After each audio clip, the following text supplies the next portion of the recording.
California has become famous for its homeless problem. Yeah, we see this all over the place in California. In fact, it became really prominent when San Francisco, which has been kind of at the epicenter of this particular epidemic, managed to clean everything up almost overnight as soon as the Chinese Communist Party was coming to visit for a trade delegation.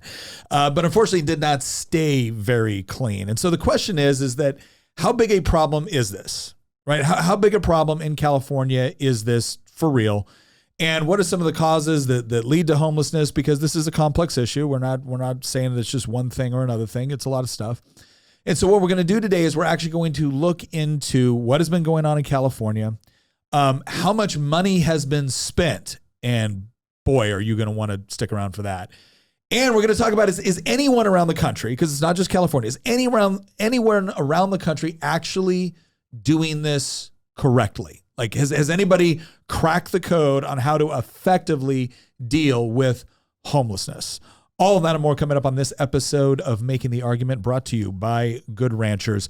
Hamilton, the good Hamilton, the producer of Producers, is actually not in the studio today, but I am. Hi, I'm here. And of course, we have my beautiful bride, Tina, Queen of the Bees. Hello, everyone. And then our resident historian and political prognosticator, Christian. Doing my best to look homeless today. You don't even got to try, my friend. I'm kidding. I'm kidding. That was me. So bigoted of you. That was me. It's okay. My mother has said the same thing. So. That's because she wants grandbabies, Christian. Like, come on, let's go. All right. So listen, here's the deal. We would like all of you, before we get into the next part of this, to go over to our show notes and check out our community over there in Circle. You can join up for that. A lot of our episodes come from the community, and we certainly like to interact with people there. Plus, we've got some more features that are going to be coming out here later on in the year, and being signed up on our online community is going to be key in order to access those. So let's go ahead and jump into this episode. All right, so first off the bat, right, this is a complex issue. It's not just taking place in California. Let's be honest about this, that whenever you're looking at a state that has a high population, that is relatively wealthy, that has warmer weather, right? You're probably going to have more homeless people that are going to go to some of those areas because it's kind of conducive, right? There's places to panhandle. There's various resources that are available. Again, it doesn't get as cold in the winter. Like, all of these things factor in. And so we don't want to just say, hey, this is all Gavin Newsom's fault, as much as I would like to. But policy also matters, right? The sort of things that you actually put into place matters, not just to address homelessness, but also causing it. And so there's been a lot of easy solutions sometimes offered by the right that probably don't take into consideration all of the relevant factors. There's also been a lot of solutions offered by the left. Here's the thing I would say. I think the left has kind of won the argument when it comes to the policy positions and the funding issues when you look at how much money is being spent in California in order to deal with this. And so, again, we're going to ask the question, what were the promises made? Like, what's the problem? What were the promises made? Hey, if you spend this much money, if you pay this much in taxes, if we set up these programs, this is going to effectively address the issue. And then what were the results, right? And then let's take a look at some of the other policy positions that have been put out there, as well as some of the work that's gone on in the private sector. All right. So first things first, let's go ahead and jump in. And I want to I pulled this up because I thought it was interesting. This is from backpackbed.org. So this is an organization that gives out facts about homelessness and whatnot. And these were some of the national level statistics with respect to homelessness. Go ahead and scroll down. So for those of you who are not watching, basically what they said is in 2023, their stats were that 552,830 Americans are homeless and needlessly suffering tonight. So 1 in every 588 Americans is homeless. 233,832 people will sleep on the streets across the USA tonight. That was according to the Housing and Urban Development 2022 statistics. 18% are chronically homeless. 7% are unaccompanied youth. 7% are veterans, and then said the 10 states with the highest homeless rates account for 55% of the homeless population: California, New York, Florida, Texas, Washington, Massachusetts, Oregon, Pennsylvania, Illinois, and Colorado. And so, again, you're going to notice some interesting things about that, right? Because you got states like Florida and Texas. Again, Florida and Texas, large populations, warmer states, that kind of makes sense. Maybe you could claim the same about California. New York, large population. But when you get into places like Washington, Massachusetts, Oregon, like that gets a little bit more confusing to me. That's Illinois. I can't. Yeah, Illinois is another one. Colorado. These are ones that it's a little bit harder for me to just look at them and say, okay, higher population, because Illinois got a high population. Colorado, Oregon, kind of mid-tier. Oregon does not have a massive. They're very sparse, actually. Yeah, Massachusetts, not especially. Washington, not especially. I mean, obviously they're more populated than places like Idaho or Montana or Wyoming. Well, it's mostly the big cities within those places. Well, and I mean, when you're looking at Illinois, it's Chicago. Yeah. It's not rural Illinois. Yeah. I mean, obviously there's something. I live in Culpeper, Virginia, right? We're a very, very rural community. There's a little over 50,000 people in the entire county. And yes, we have homeless people in the county, but it's not overwhelming. It's not like we have tent cities. Right. And there are places where, at least climate wise, it's a little more conducive to outside living. Yeah. And so some of those places you could look at it and kind of go, well, man, if you could live outside year round in Hawaii. You could. Right? You could live outside year round in California. You're just not, I mean, the heat without the threat of freezing to death. Yeah. Yeah. I mean, again, we're not saying it's ideal or anything like that. No. We're not being insensitive toward it. We're just saying that it's just some climates are more conducive to it than others. If you found yourself homeless, would you rather live in Miami or Saskatchewan? Right. Right. And that's why Chicago, I mean, that is, if you're sleeping on the street in Chicago in the winter, you might not make it. Yeah. You could freeze to death. The quiet part that needs to be said in all this is there's obviously a trend line here when you look at the states. And somebody will say, oh, but the two exceptions, Florida and Texas, they're red states. Yes, they are. They're red states that are wealthy, extremely densely populated. You're talking about the second and third largest states in the country. Texas is the second largest behind California. And then Florida is number 3 in terms of population. Florida's surpassed New York a few years ago in population size.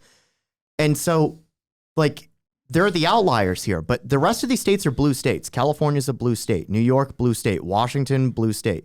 Massachusetts, Oregon, with the exception of Pennsylvania, Illinois and Colorado are also blue states. Pennsylvania's a swing state. But let's be honest, I really doubt that there's a lot of homeless people in, Center County or, Carbon County in Pennsylvania. Like they're probably in Philadelphia and Pittsburgh. Yeah. Right. And there are blue cities everywhere. Yeah. Maybe Harrisburg, right? But outside of those two main metro areas, there are probably not as many homeless people in the rest of the state.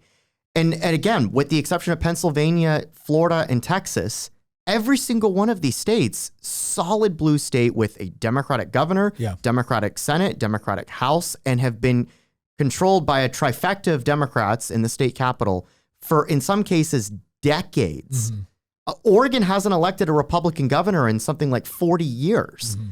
And so, the reason I'm saying this is because this is the quiet part that needs to be said out loud. Somebody would look at this and be like, oh, but see, Florida and Texas have homeless people too. Yeah, shocker, the two largest states in the country have a significant number of homeless people. But why is it that New York, which is colder and has fewer people than Florida, have more homeless people than Florida does? The weather's not conducive to a large homeless population. Why is Oregon, Massachusetts, and Washington State have more? Why do those states have more homeless people than Tennessee, which is a warmer climate and has the same number of people? Tennessee has the same population as Massachusetts. Why does Massachusetts have a homeless crisis and Tennessee doesn't? I think the other thing that you have to take into consideration here, especially when you look at places like Texas, Florida not quite as much, but there's still an issue there.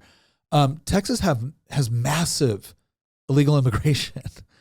Right. So presumably some of the people that are experiencing homelessness in Texas are probably people that are coming over the border with nothing. Right. They don't have resources.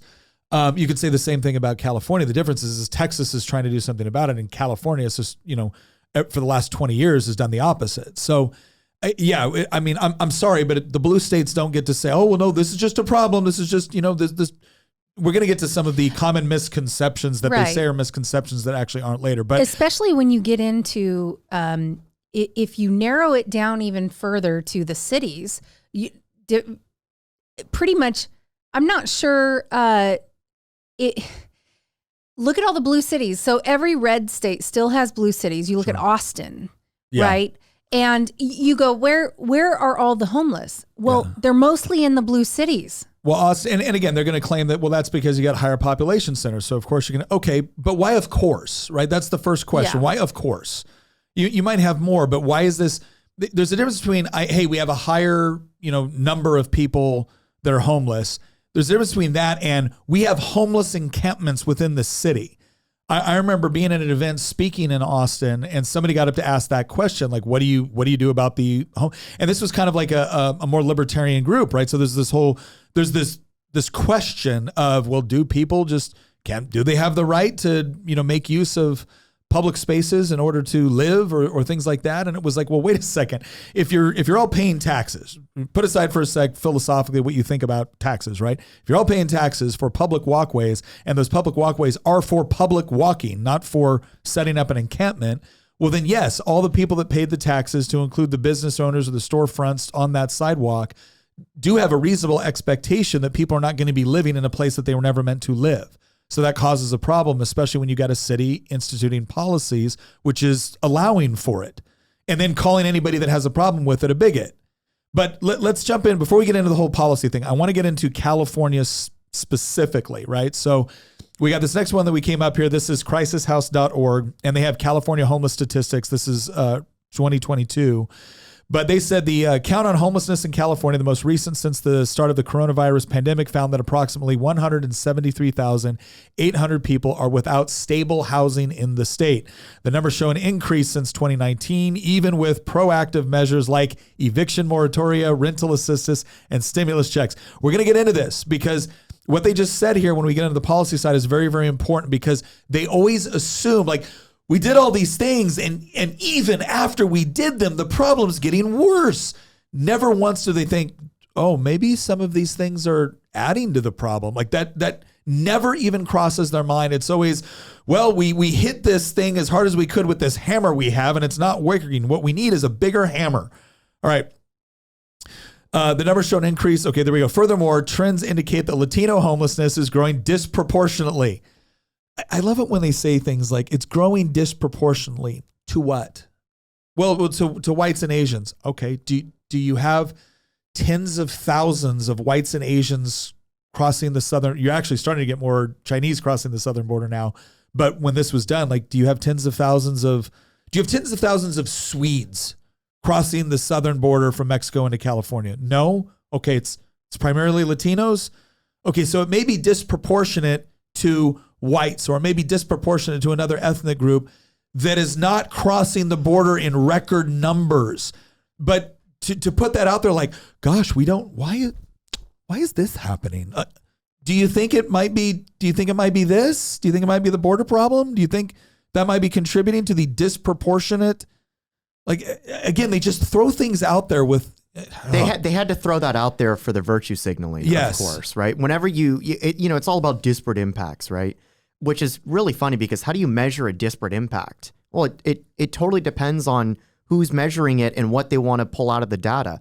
It's what's the quote? Is it a Mark Twain quote that, there's lies, damn lies, and statistics? Yeah. Anybody who has worked in electoral politics, or who has worked in any sort of job that involves statistics, like marketing, or even for like a corporation, you can twist numbers however you want in order to paint whatever picture it is that you want. It's once you've done it enough, it kind of becomes a habit. So, or it becomes, secondhand. It's really easy to do.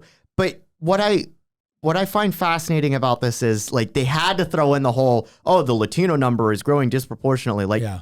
If the white number had been growing disproportionately, I guarantee you they wouldn't have added that in there. No, they needed to add this in there because they needed to say, see, this is systemic racism. It's all part of the progressive omni-cause, right? The homeless crisis has everything to do with trans rights in Gaza. Yeah, because like what this is saying is it's a proclaim of, look at how virtuous I am. Look, I'm a good person because I'm addressing, I'm bringing up this fact, this statistic here, but.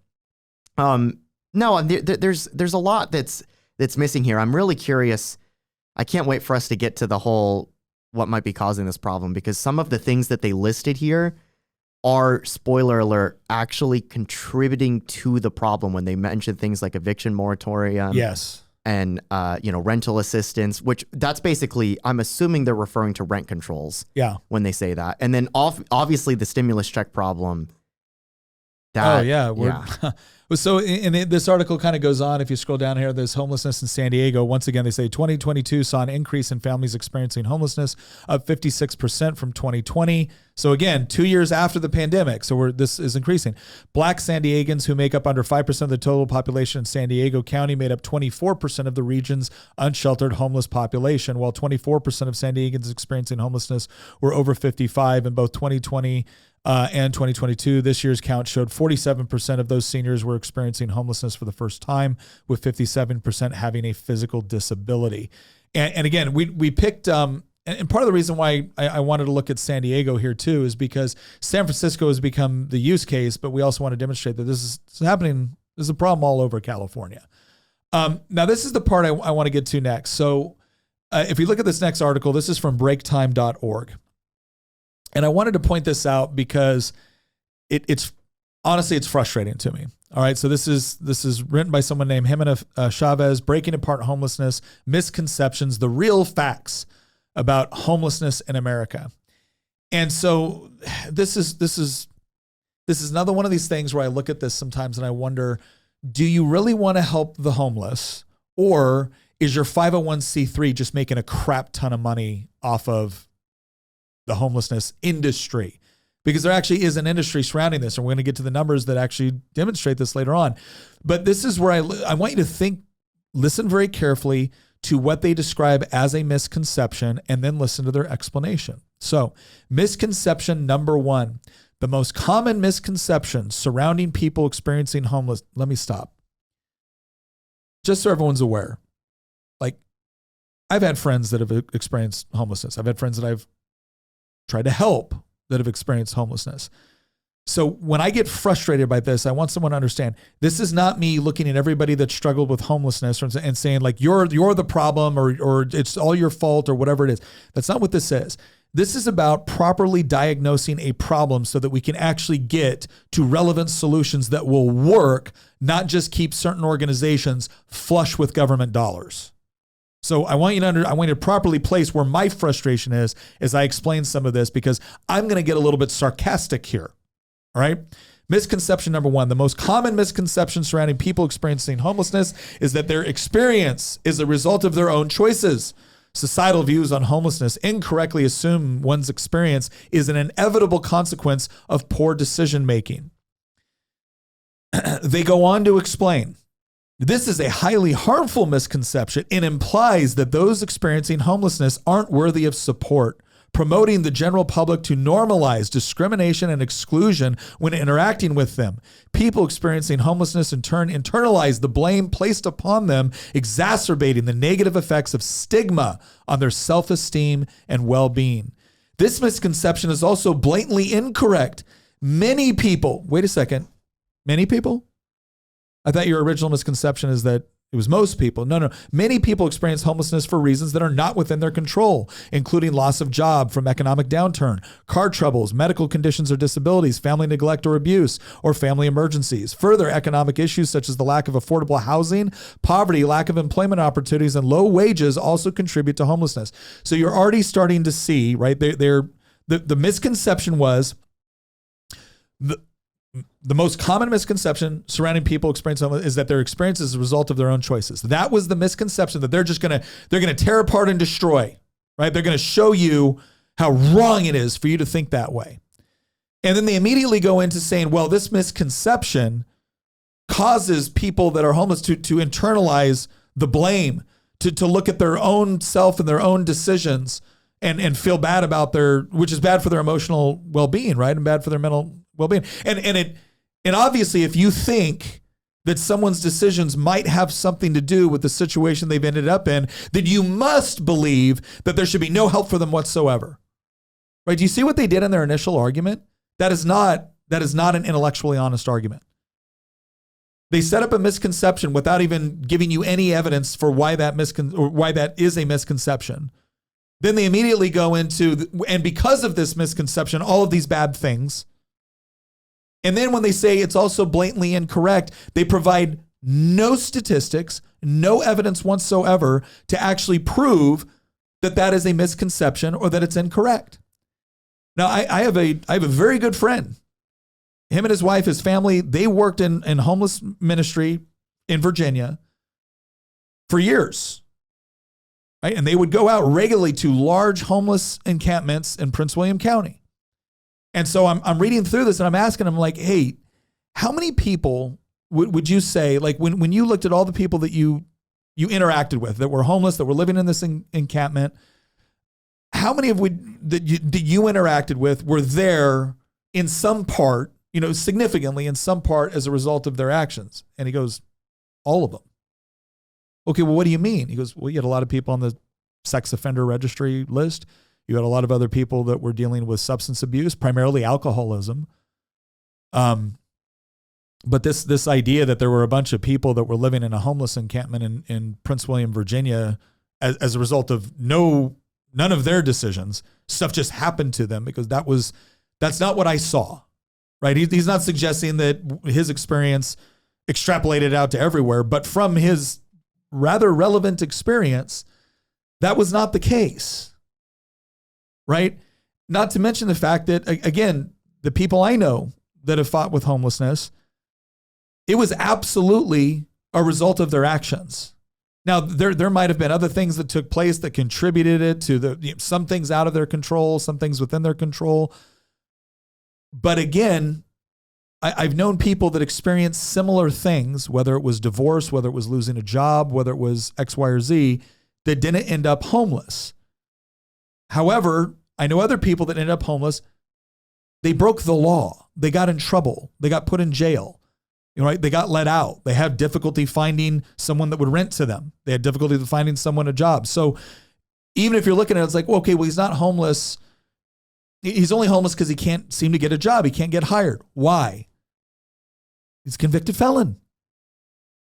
Right? So yeah, the property owner might not want to rent. Now, does that mean like these people are unworthy of support or help? Or absolutely not. I definitely want them to be able to get help and support. But to start this off, this really pisses me off, because what this is to me is enabling. This is someone telling, oh, no, it's not your fault. You have nothing to do with your circumstances. None of it can be attributed to choices that you've made or actions that you've taken or people that you might have hurt. None of it. It's all society. It's all because we don't have the right policies in place. It's all because you haven't been given things that you deserve. None of it's your fault. Well, if none of it's a result of your decisions, then theoretically you might come to the conclusion that I can't do anything about it. The world's just arrayed against me. Everything's bad. It's all. Do you think that helps anybody? Do you honestly think it helps someone to constantly tell them, no, has nothing to do with decisions you've made? It does help. It does help people. It helps the NGOs that are using this as a grift, and I'm going to call it a grift because it is. This is a consistent problem regardless of the issue. Homelessness is the one that we're talking about today, but it exists in so many other areas where NGOs will. I'm going to use the term again, the progressive omnicause. You have all of these NGOs, they get involved in an issue, they monopolize all of the government, funds that are flowing towards trying to address the issue, and instead they use it as a mechanism in order to enrich themselves, but also to push an agenda. So that's the first group that it helps. The second group that it helps is the politicians. Yeah. And not all of them, though. Only the Democratic politicians. It doesn't help Republican politicians. It helps Democratic politicians. Why? Because they get to virtue signal about how great of a person they are. Yeah. Oh, look at all this money that we spent to address this problem. We're courageous and kind and caring and tolerant. And stunning and brave. Stunning and brave, yeah. It helps them with virtue signaling. But it also helps them when it comes to funneling money to their own voting base. Yes. Because what do most of these NGOs do? They go out there and they hire activists that are going to go and campaign and donate to the very politicians that are pushing this grift is ultimately what it is. I asked earlier, why does Massachusetts have a larger homeless problem than Tennessee? It's because Massachusetts is run by Democrats. Mm-hmm. Tennessee is not. It is as simple as that. But stating that is saying the quiet part out loud. It's to declare that the emperor has no clothes. And you're not allowed to say that because you're a mean person. You're a bad person if you say that. Yeah. But part of the reason that we're in this mess in the first place is because we've been subconsciously told, in some cases literally told, we've been subtly and not so subtly told that you're not allowed to say things like this. You're not allowed to point these things out. It is left-wing policies. It is Democratic governors, it's Democratic state legislatures, and it's Democratic courts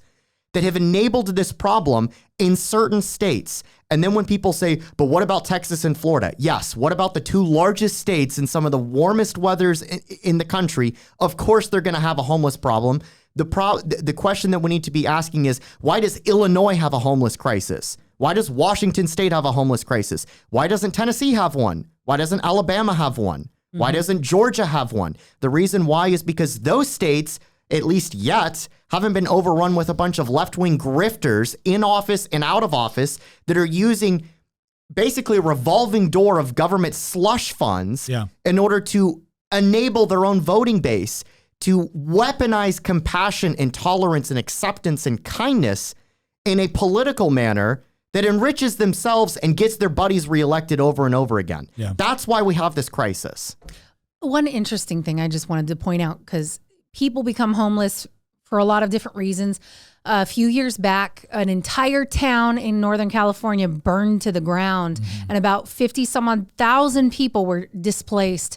And my parents were part of that. They lost their home, they lost their livelihood, they lost everything. And it was really interesting because a lot of the people who needed the assistance desperately because they lost everything, even all their documents, everything's in gone. a fire that was truly not their fault. Not their fault. This is the absolute pinnacle of not their fault. And first of all, everybody who already qualified for assistance was first in line to get every possible government benefit that they had voted into, action emergency wise to help these people because they're displaced. There's not enough housing for all of these people. Yeah. And it was really interesting because there were huge numbers of people from other areas, not from that Northern California area, Paradise, California, who came into the area because they saw a lot of government money coming out and like a lot of, were very indiscriminately, private organizations, everything else, setting up camp, helping these people. And I mean, these were people that desperately needed help, and in come thousands upon thousands, tens of thousands of people, tens of thousands into the area from the Bay Area. Some of them might have been coming from Oregon. Some of them, they were coming into the area from these other larger places and getting in line with the fire victims and pretending they were fire victims in order to get whatever they could get out of it. And they set up homeless encampments all around the area that were not, most of them, a huge number of them were not fire victims. So there's a huge transient component here. A lot of times you'll see interviews with homeless, and they'll talk about all the different places that they travel to and the reasons why they travel to those places. And so you have to keep in mind, there's a transient nature to this, and not everybody has good intentions. They just don't. No. And I think the frustrating part is that, again, what they want to do, what a lot of times these organizations that rely on the government spending for their group, for their cause, whatever it is, they will offer up the person that loses everything in a fire as the model for who they're helping. Right. But in reality, it's just not all that discriminating. And look, if you're looking at me going, well, Nick, you're a conservative. Of course you're saying this because you're predisposed to believe this sort of thing, but that's not what's going on. Anna Kasparian from the Young Turks, right? And the Young Turks is about as far left as you get on a lot of these issues. She's been furious about watching what's going on. And we're going to get to some more of that here in a second, but I want to get to, there's a few other misconceptions within this article that I want to tackle. So that first one was this idea that people are homeless because of their own actions. So let's acknowledge right up front that not everyone is homeless as a direct result of something that they did, right? if a young kid runs away from home because they've been horribly abused, not only do we need to help that child, but we need to have a great deal of sympathy for the situation that they find themselves in. If somebody did lose everything as a result of a fire, a natural disaster, or sickness, or whatever it was, and now they are struggling to make ends meet and they don't know what they're going to do next, yes. But the idea that it is a misconception to assume that if somebody is homeless in the United States of America, it has nothing to do with the decisions they've made with their life. I'm sorry, that's ridiculous, and the numbers don't support that. The numbers don't support that. Let's go ahead and talk about misconception number 2. The second most common misconception about people experiencing homelessness presupposes that they don't want to work. Similar assumptions argue that people experiencing homelessness are lazy and raise the question, why can't they just get a job? In reality, getting a job is a challenge for most people these days, not only experiencing homelessness. That's interesting because right now we know that there's the actual unemployment rate is fairly low and there's more jobs, available. This is actually something that the left is trying to run on for the presidential election this year. So I find it really fascinating that partisan hacks on one hand will say things like the economy's doing great, everybody has a job. And then on the other hand, they'll be like, have you tried getting a job? It's impossible. There's no, it's so funny how they will change their tune depending on what the conversation is about. Yeah, no, again, it's whatever happens to be politically beneficial in the moment. So the idea is that there are jobs out there. Goes, yet it is estimated that again, I wish they'd tell, okay, what's the estimate coming from? I think they got a link here.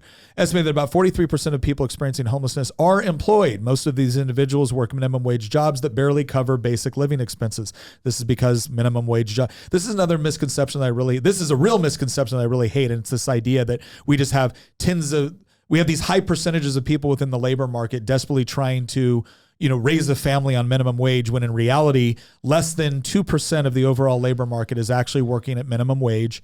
And a plurality of those are people under the age of 25 that are working part-time jobs, going through college, going through school, et cetera. Or they might be working a part-time job in order to supplement income from the main wage earner. They may be an elderly person that is working at like a YMCA as, maybe to supplement Social Security, or maybe just because they want to work there.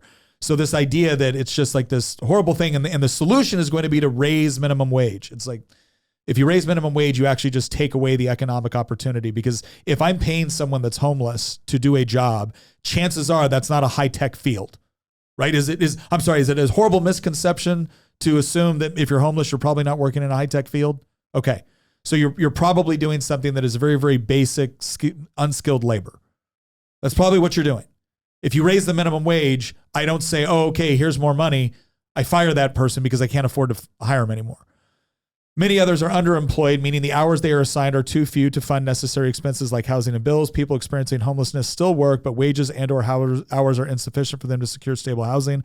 This finding is especially relevant given recent rises in the cost of living around the United States while wages remain stagnant. Again, another thing that infuriates me is that they are talking about these things as if they just happen in a vacuum, as opposed to understanding that, well, no, the government actively engaged in inflationary monetary policy, which caused the price of everything to go up, right? But something tells me this organization probably supports the same people that want to raise minimum wage, which means it lowers economic opportunity for the people that need it the most, want to increase a bunch of benefits and other mandatory requirements on businesses, which causes them to cut hours because otherwise they can't afford to hire those employees. And elected the politicians that believe inflationary monetary policy is perfectly fine.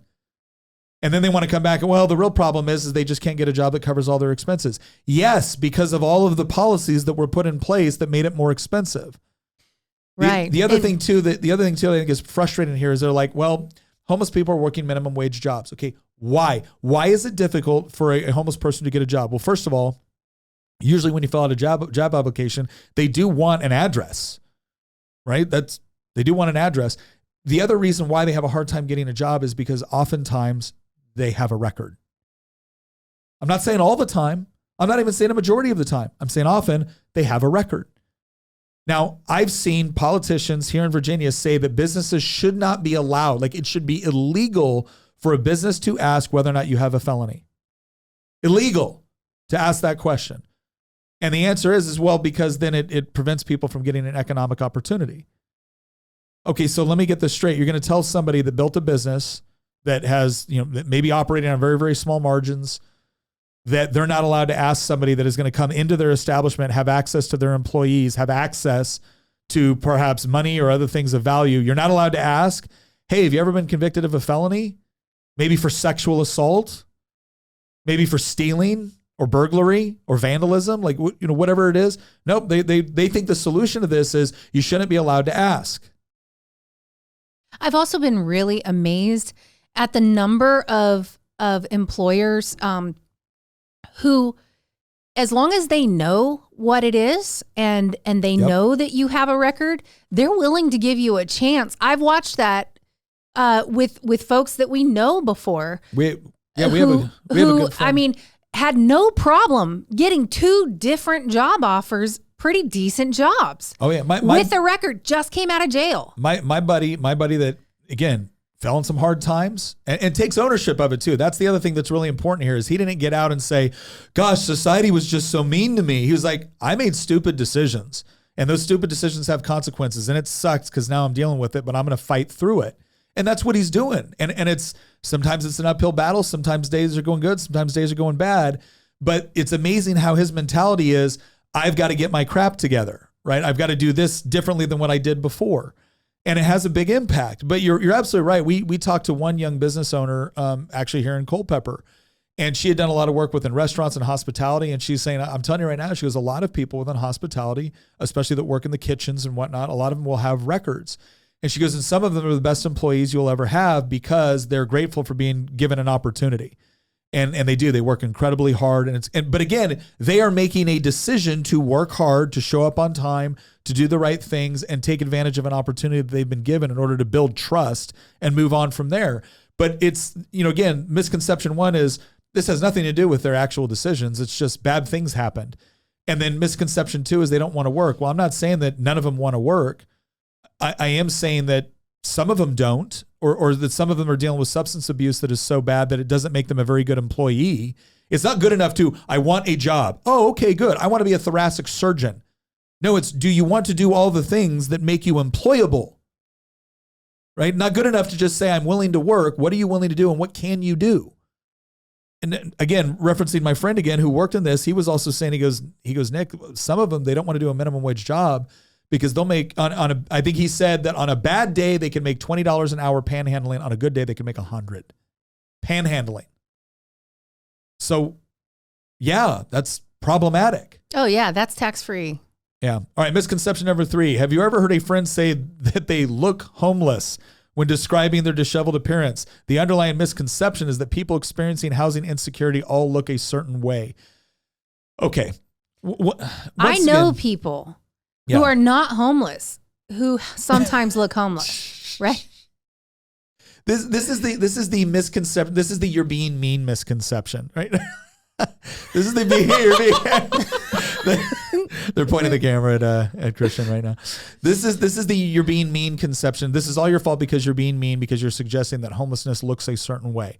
Okay, can we all just agree logically that not everyone who is homeless is going to look the same way? Can we all agree that certain people, maybe in circumstances that, again, beyond their control and they are absolutely doing their best?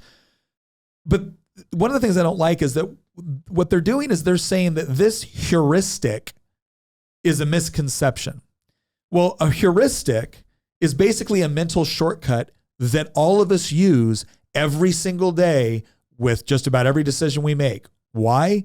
Because you don't have complete information about everything that you have to make a decision on. I don't have complete information about my car before I stick in the key, turn it over, and start to drive.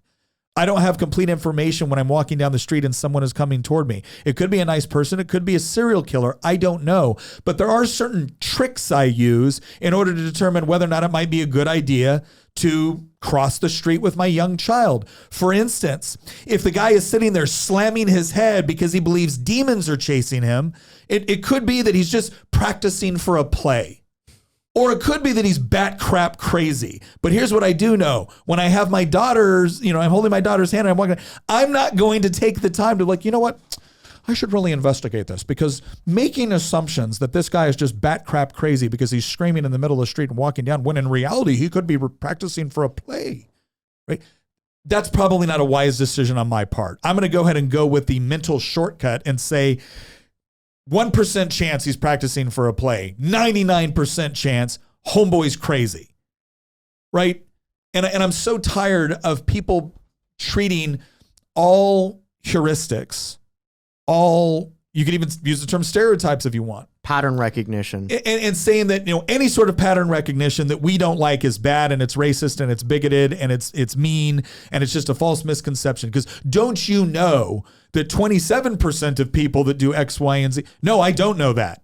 What I do know is that's weird behavior. And I don't know if the weird behavior is going to translate into violent behavior.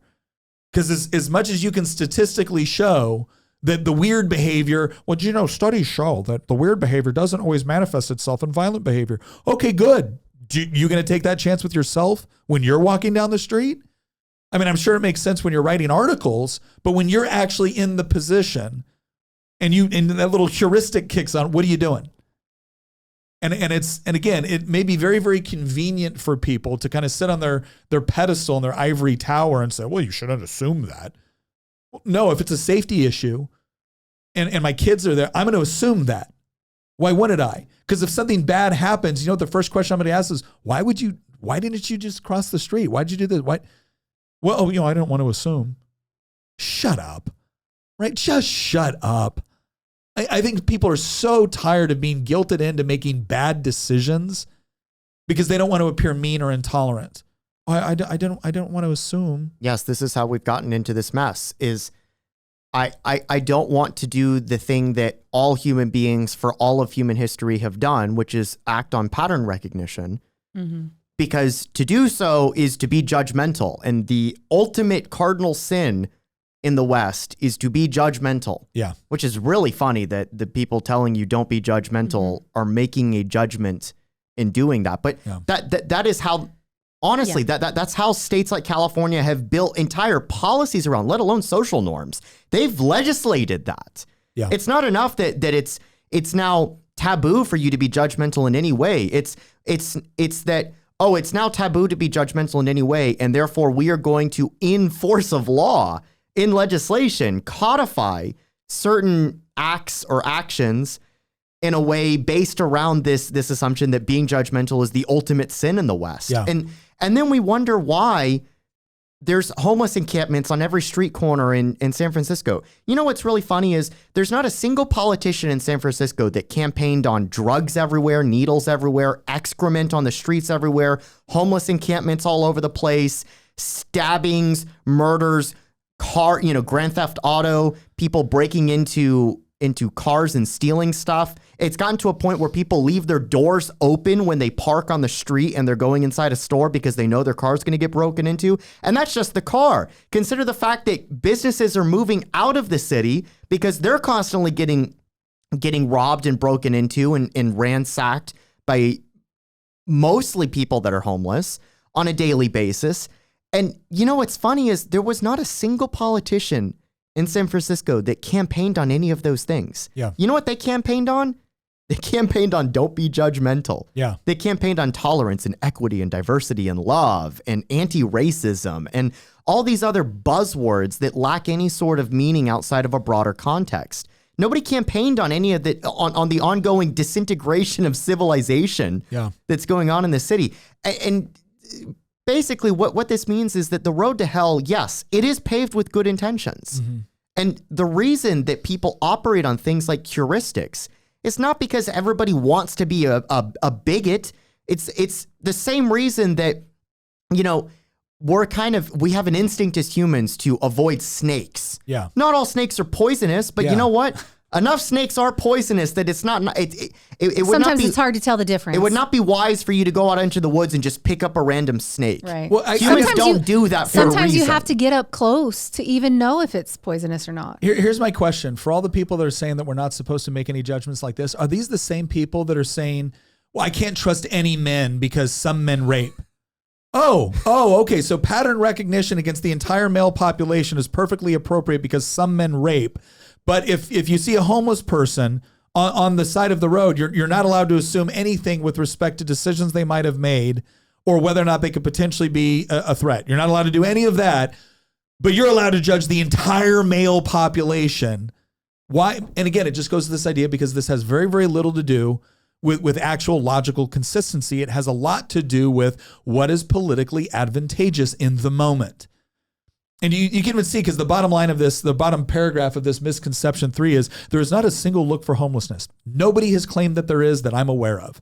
Your coworker, your classmate, or the person riding the train next to you every day could all be experiencing this struggle. And using language that promotes stereotypes can lead to implicit bias toward people experiencing homelessness. Implicit biases are incredibly harmful because they affect employment and educational opportunities. They can be challenging to unlearn.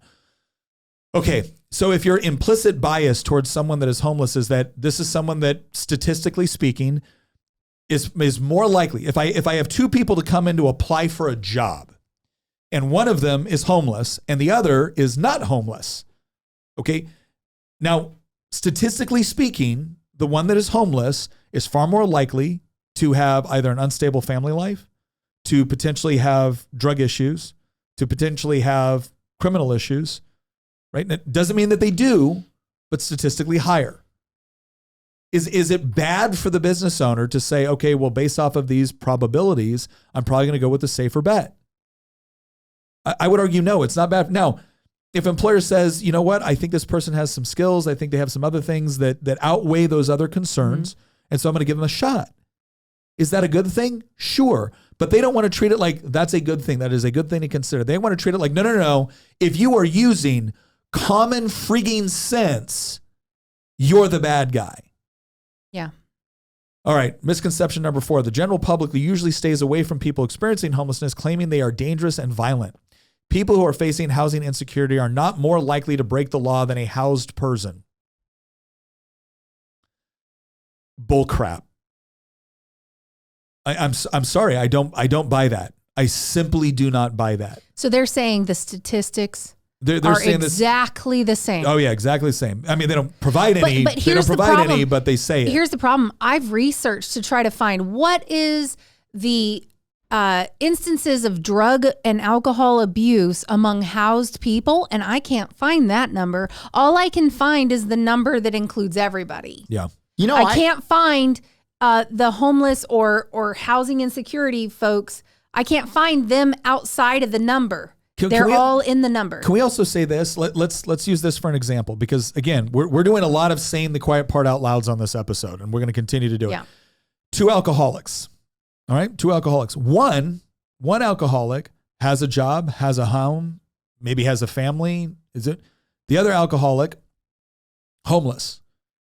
Now, you're right that the alcoholism is equally bad, but we can also come to the conclusion that the alcoholism impacts this person very differently than it impacts this person. And you can say the same thing about a lot of various things, whether it's substance abuse, whether it's certain behaviors, whether it's the sort of people that you hang out with, whether it's other motivations and incentives within your life.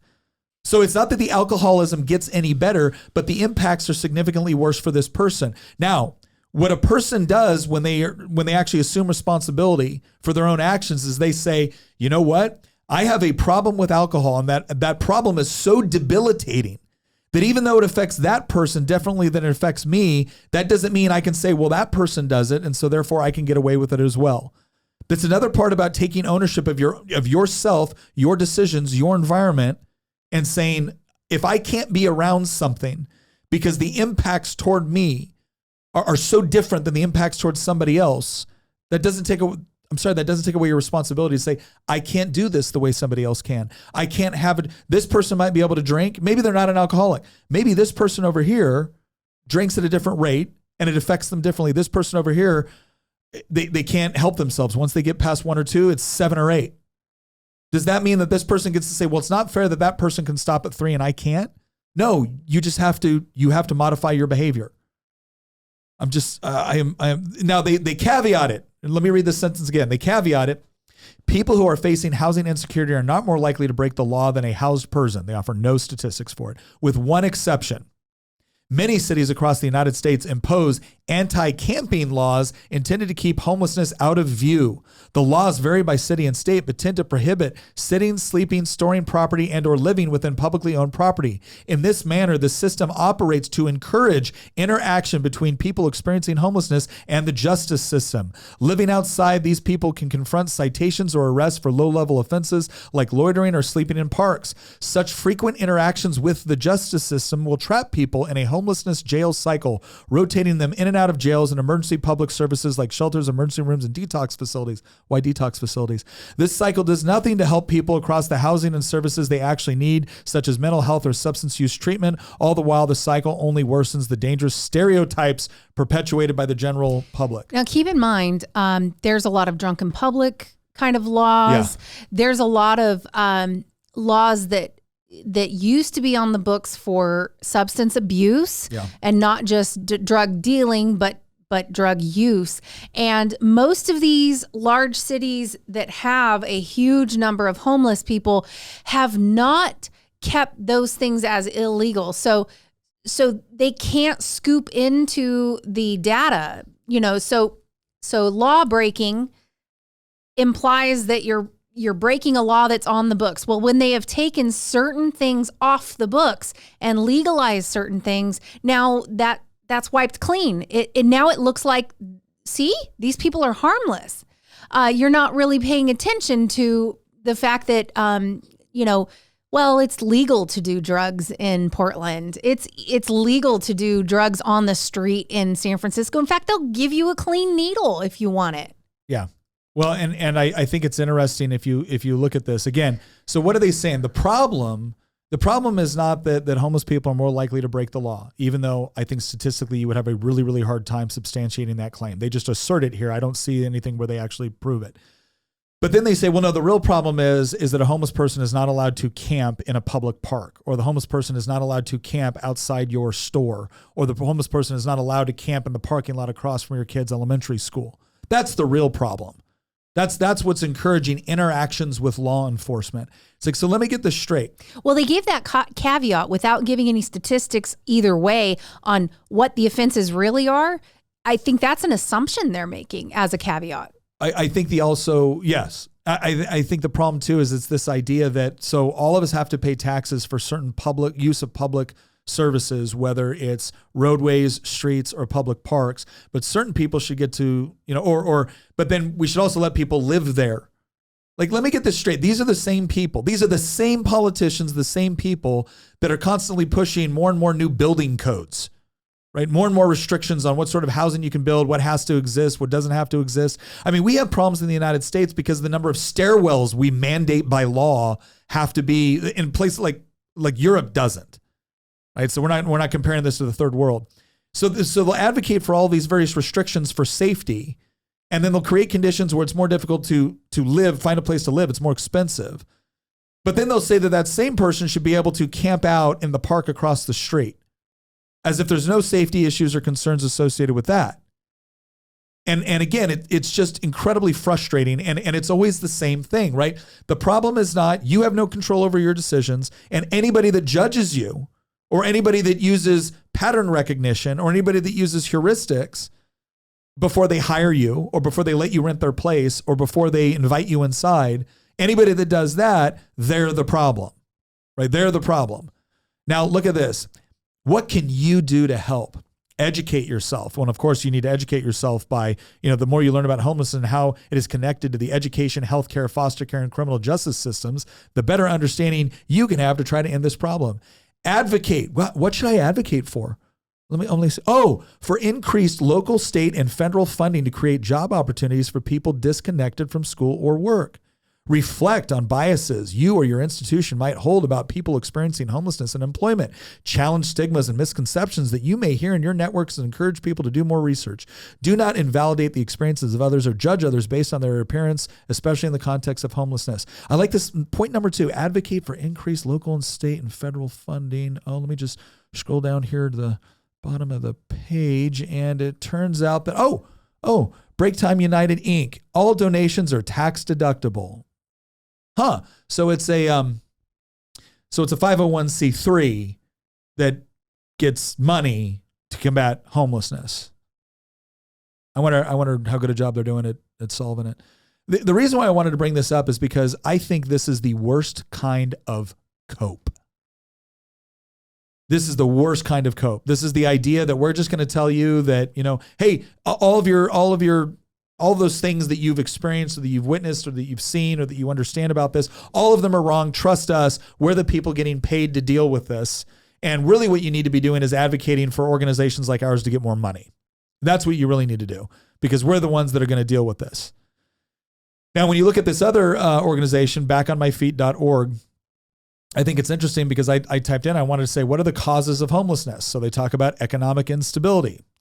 A 2021 study by the University of Chicago estimated that 53% of people living in homeless shelters and 40% of unsheltered people were employed either full-time or part-time. I think that's interesting. I haven't had time to look into that study yet. The economic hardships faced by homeless populations are not independent of the scarcity of affordable housing options. The Coalition for Homelessness reports that an individual would need to earn $45 an hour, 3 times the minimum wage at a full-time job to afford a 2-bedroom apartment at the fair market rent in New York City. So again, what's interesting here is the fair market rent. They're also talking, they keep referring back to minimum wage. Okay, well, look, minimum wage is not going to cut it for you in New York City. Like, is anybody confused about this? Do they think it should? And how do they propose to do that? How do they propose to make that a reality? First of all, I'd like to know how many places are actually paying minimum wage in New York City. Secondly, it's this assumption that, well, because minimum wage is so low and it can't afford you an apartment in New York City, I guess there's just nothing that can be done. You could move from New York City. Yeah. You could say, gosh, people move for work all the time. I am currently in a location for which my labor will not earn me enough to afford an apartment. I guess all of the policy for the city or state should change in order to accommodate my geographical preference. No, that's the reality. I had somebody tell me once, that's horrible. I said, okay, well then let me ask you a question. How much money should we take from other people in order to subsidize the geographical presence of or preference of this person? Because that's what you're doing. Now, if your altruistic self would like to personally cough up the money to pay for that person's rent, I have no problem with that. I think you should be free to do that. You should be absolutely free to subsidize that person, but that's not what you want to do. You want to take money from other people that are working really, really hard to try to make ends meet to afford their living accommodations, regardless of where they live in the state, and you want to give it to somebody in order to foster their geographical preference. Well, they're homeless. They can't afford. No. Wait a second. If they can actually get to a different location that provides more, like lower housing costs, and the sort of work that they can do, the sort of labor can do, makes it more economically viable for them to live there, them going to that location makes sense.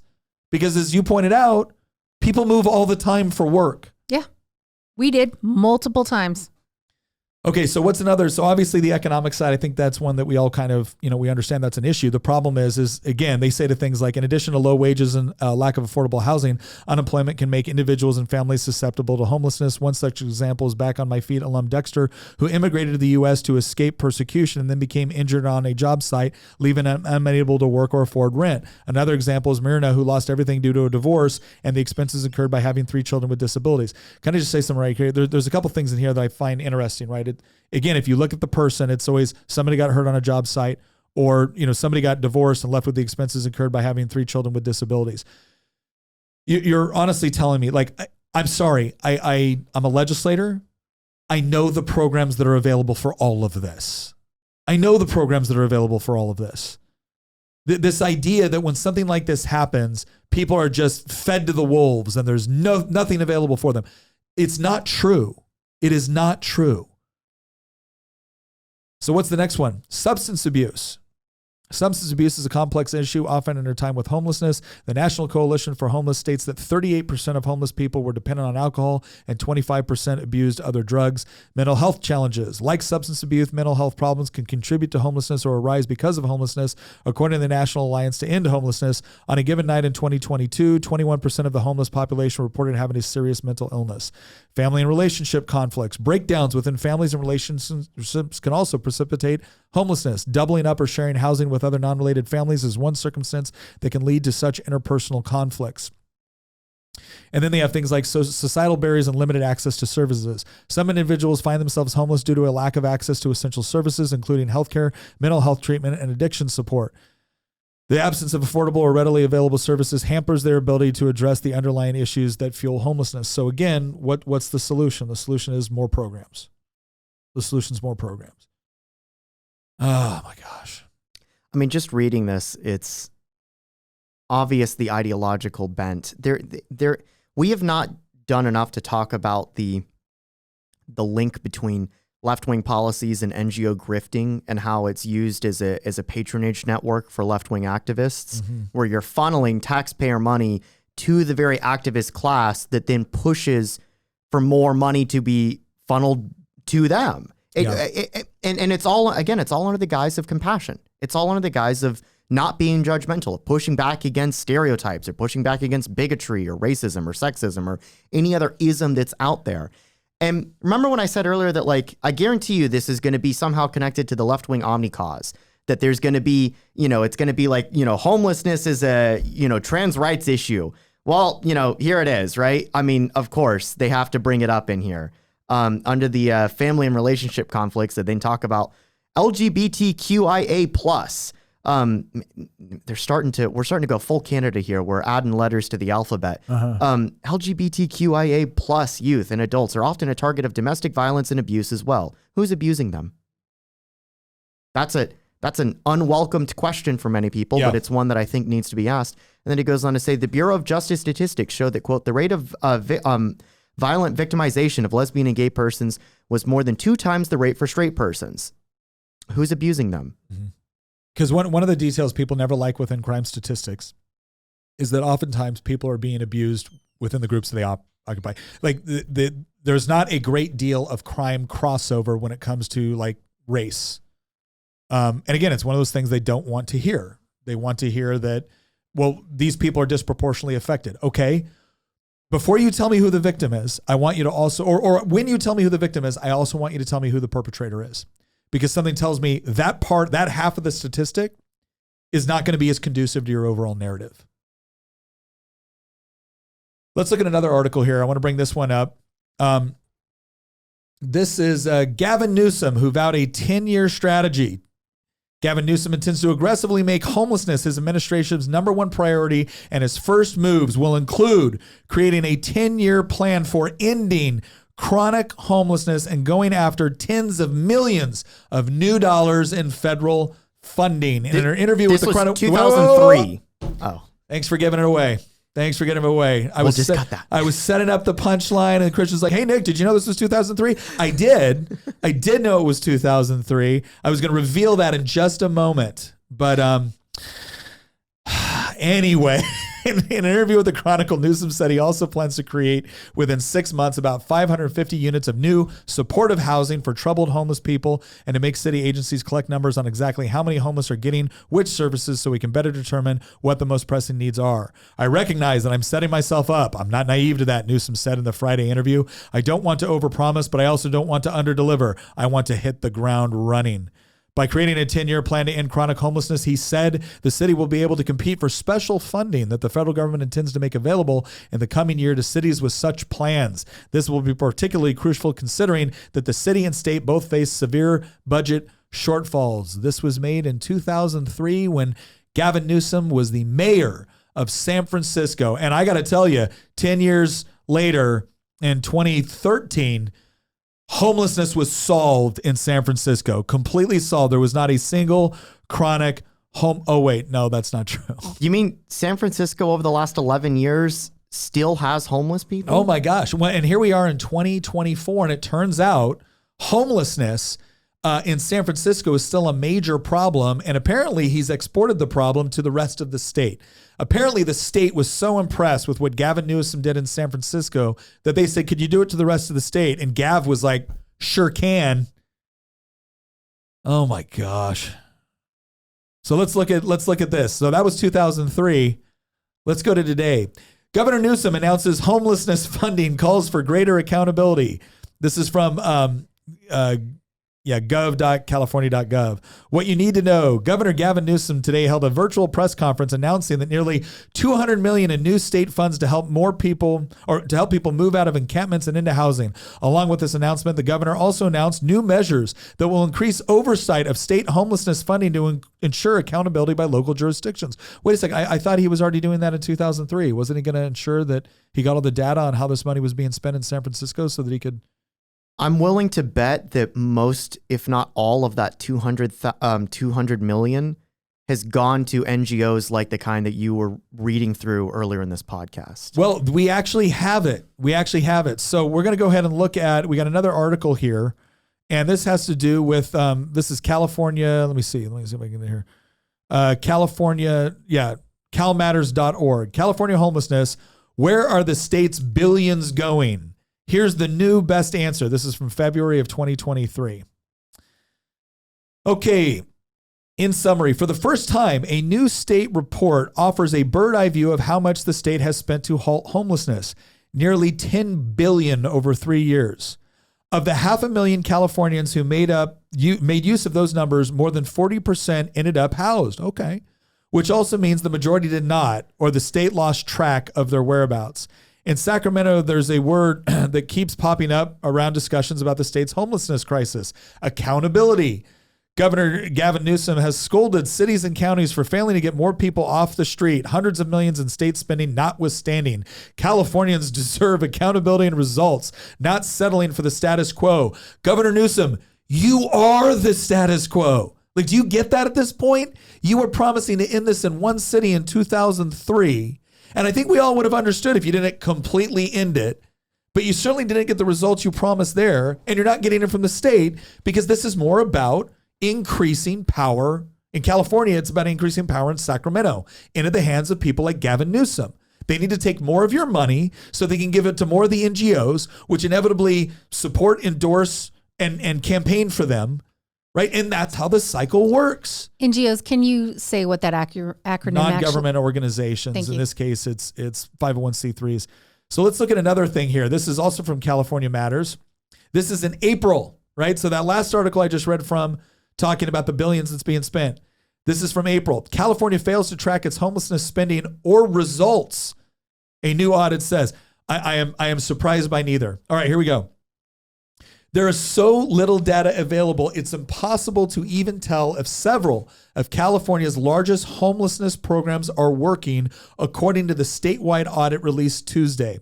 Exactly how much is California spending to combat homelessness, and is it working? It turns out no one knows. That's the result of a much anticipated statewide audit released Tuesday, which calls into question the state's ability to track and analyze its spending on homelessness services. The state doesn't have current information on the ongoing costs and results of its homelessness program because the agency tasked with gathering that data, the California Interagency Council on Homelessness, has analyzed no spending past 2021, according to the report by State Auditor Grant Parks. 3 of the 5 state programs the audit analyzed, including the state's main homelessness funding source, didn't even produce enough data for Parks to determine whether or not they were effective. Oh, but surely that's as bad as it gets, right? Nope, we got more. Let's look at this other one. How much does it cost? This is a really interesting one. This is also from April. The auditor found that CalWorks programs spent an average of $12,000 to $22,000 per household with a single chronically homeless person can cost taxpayers as much as $50,000 per year. So in California, just so we're clear, in California, they are spending roughly $50,000 per homeless person. The report evaluated 5 state homelessness programs and found two likely are cost-effective. Likely cost-effective. Newsom's signature Home Key program helps cities and counties turn hotels and other buildings into homeless housing at an average cost of $144,000 per unit in the program's first round, compared to $380,000 or $570,000 it would cost for new construction. This begs the question, why does it cost that much for new construction? Right? So Gavin Newsom's programs over here and the local and the city programs in blue cities, where this is primarily a plague, make it so expensive to build new housing that what they did, this is Newsom's signature home key program, helped cities and counties turn hotels and other buildings into homeless housing at an average cost of $144,000 per unit. The CalWorks Housing Support Program, which gives financial help to families who are homeless or at risk of becoming homeless, also saves the state money because it's much cheaper to help someone stay housed than it is to help them find housing once they become homeless. So again, part of what he's spending this on is he's saying, if you're in danger of becoming homeless, we're going to give you money to keep you where you're at. All right, let's look at another one here. Spending totals per homeless. All right. This one was actually back in July.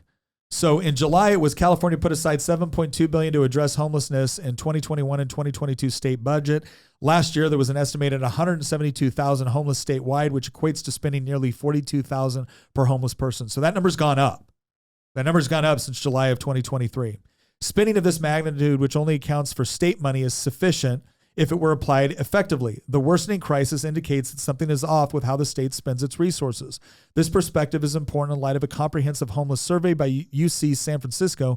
Many of its findings are enlightening, but too many of its suggestions call for more spending. It strains credulity to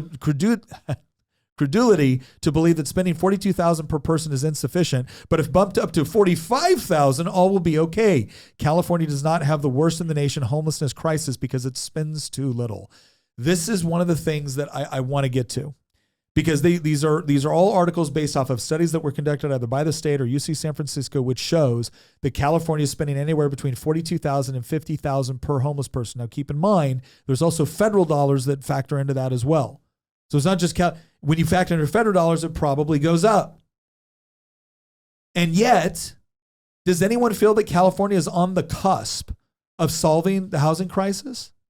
It's getting worse. It's getting worse over time in California. And part of the problem is there's two reasons why homelessness exists. And unfortunately, within public discourse and certainly within public policy, only one of those two reasons is ever talked about. And it's presented as if that's the only reason. We've talked a lot in a lot of these NGOs that we've read through with a lot of their, flowery language that they put out. They've talked a lot about, unforeseen circumstances, right? Losing a job or going through a divorce or, going through abuse or something like that. There's genuinely negative things that can happen to a person that can put them on the streets. Mm-hmm. But unfortunately, a lot of these advocacy groups and certainly the politicians that are funding them only want to talk about the homelessness crisis that's facing states like California as if factor one that I just listed out is the only reason that homelessness exists in the first place. But we all know that that is not the only reason. I have an aunt that used to live in LA County. She moved to Florida. She's very conservative. Yeah. And, she told me, Christian, everybody wants to talk as if it's just that, these people can't get jobs and that the housing market is the only reason that people are living on the streets, because California has an insanely terrible housing market, right? Yeah. The average house in San Francisco costs well over $1 million. But she told me, she's like, Christian, everybody wants to talk about as if the lack of housing is the only reason that people are on the streets. No, they're on the streets because of mental illness and drugs and alcoholism and other substance abuses. Yeah. That's the reason that they're on the streets. It's not because they can't afford a home. Now, the lack of housing affordability creates other problems, and it might exacerbate this problem. But unfortunately, we're not allowed to talk about how a huge number of the people that are on the streets in California are on the streets because they have mental health problems or they have substance abuse problems, or they can't get a job because they're on something like the sex offender list. Yeah. Which is our good friend Nate was telling us before we started recording today, his experiences working in Prince William County in homeless ministry and how a lot of people that are homeless have fallen into one of those three categories, right? Yeah. But unfortunately, policymakers only want to talk about this problem from a perspective of, well, these are all victims. Yeah. Some of them might be. Some of them very well might be. I guarantee you 100% of them are not, though. And when we talk about this problem, we only talk about this from a perspective of these are all victims of society and we need more money. Yeah. Those are the only two things that were presented. And if you approach this topic from any other perspective, you're a bigot for doing so. Yeah. But that's the reason that we have the crisis right now. It's because the government is handing out needles to people in San Francisco and then wondering, why is there more public drug use? I don't know. Maybe it's because you're subsidizing the public drug use. Well, I want to pull up this article by PolitiFact of all places.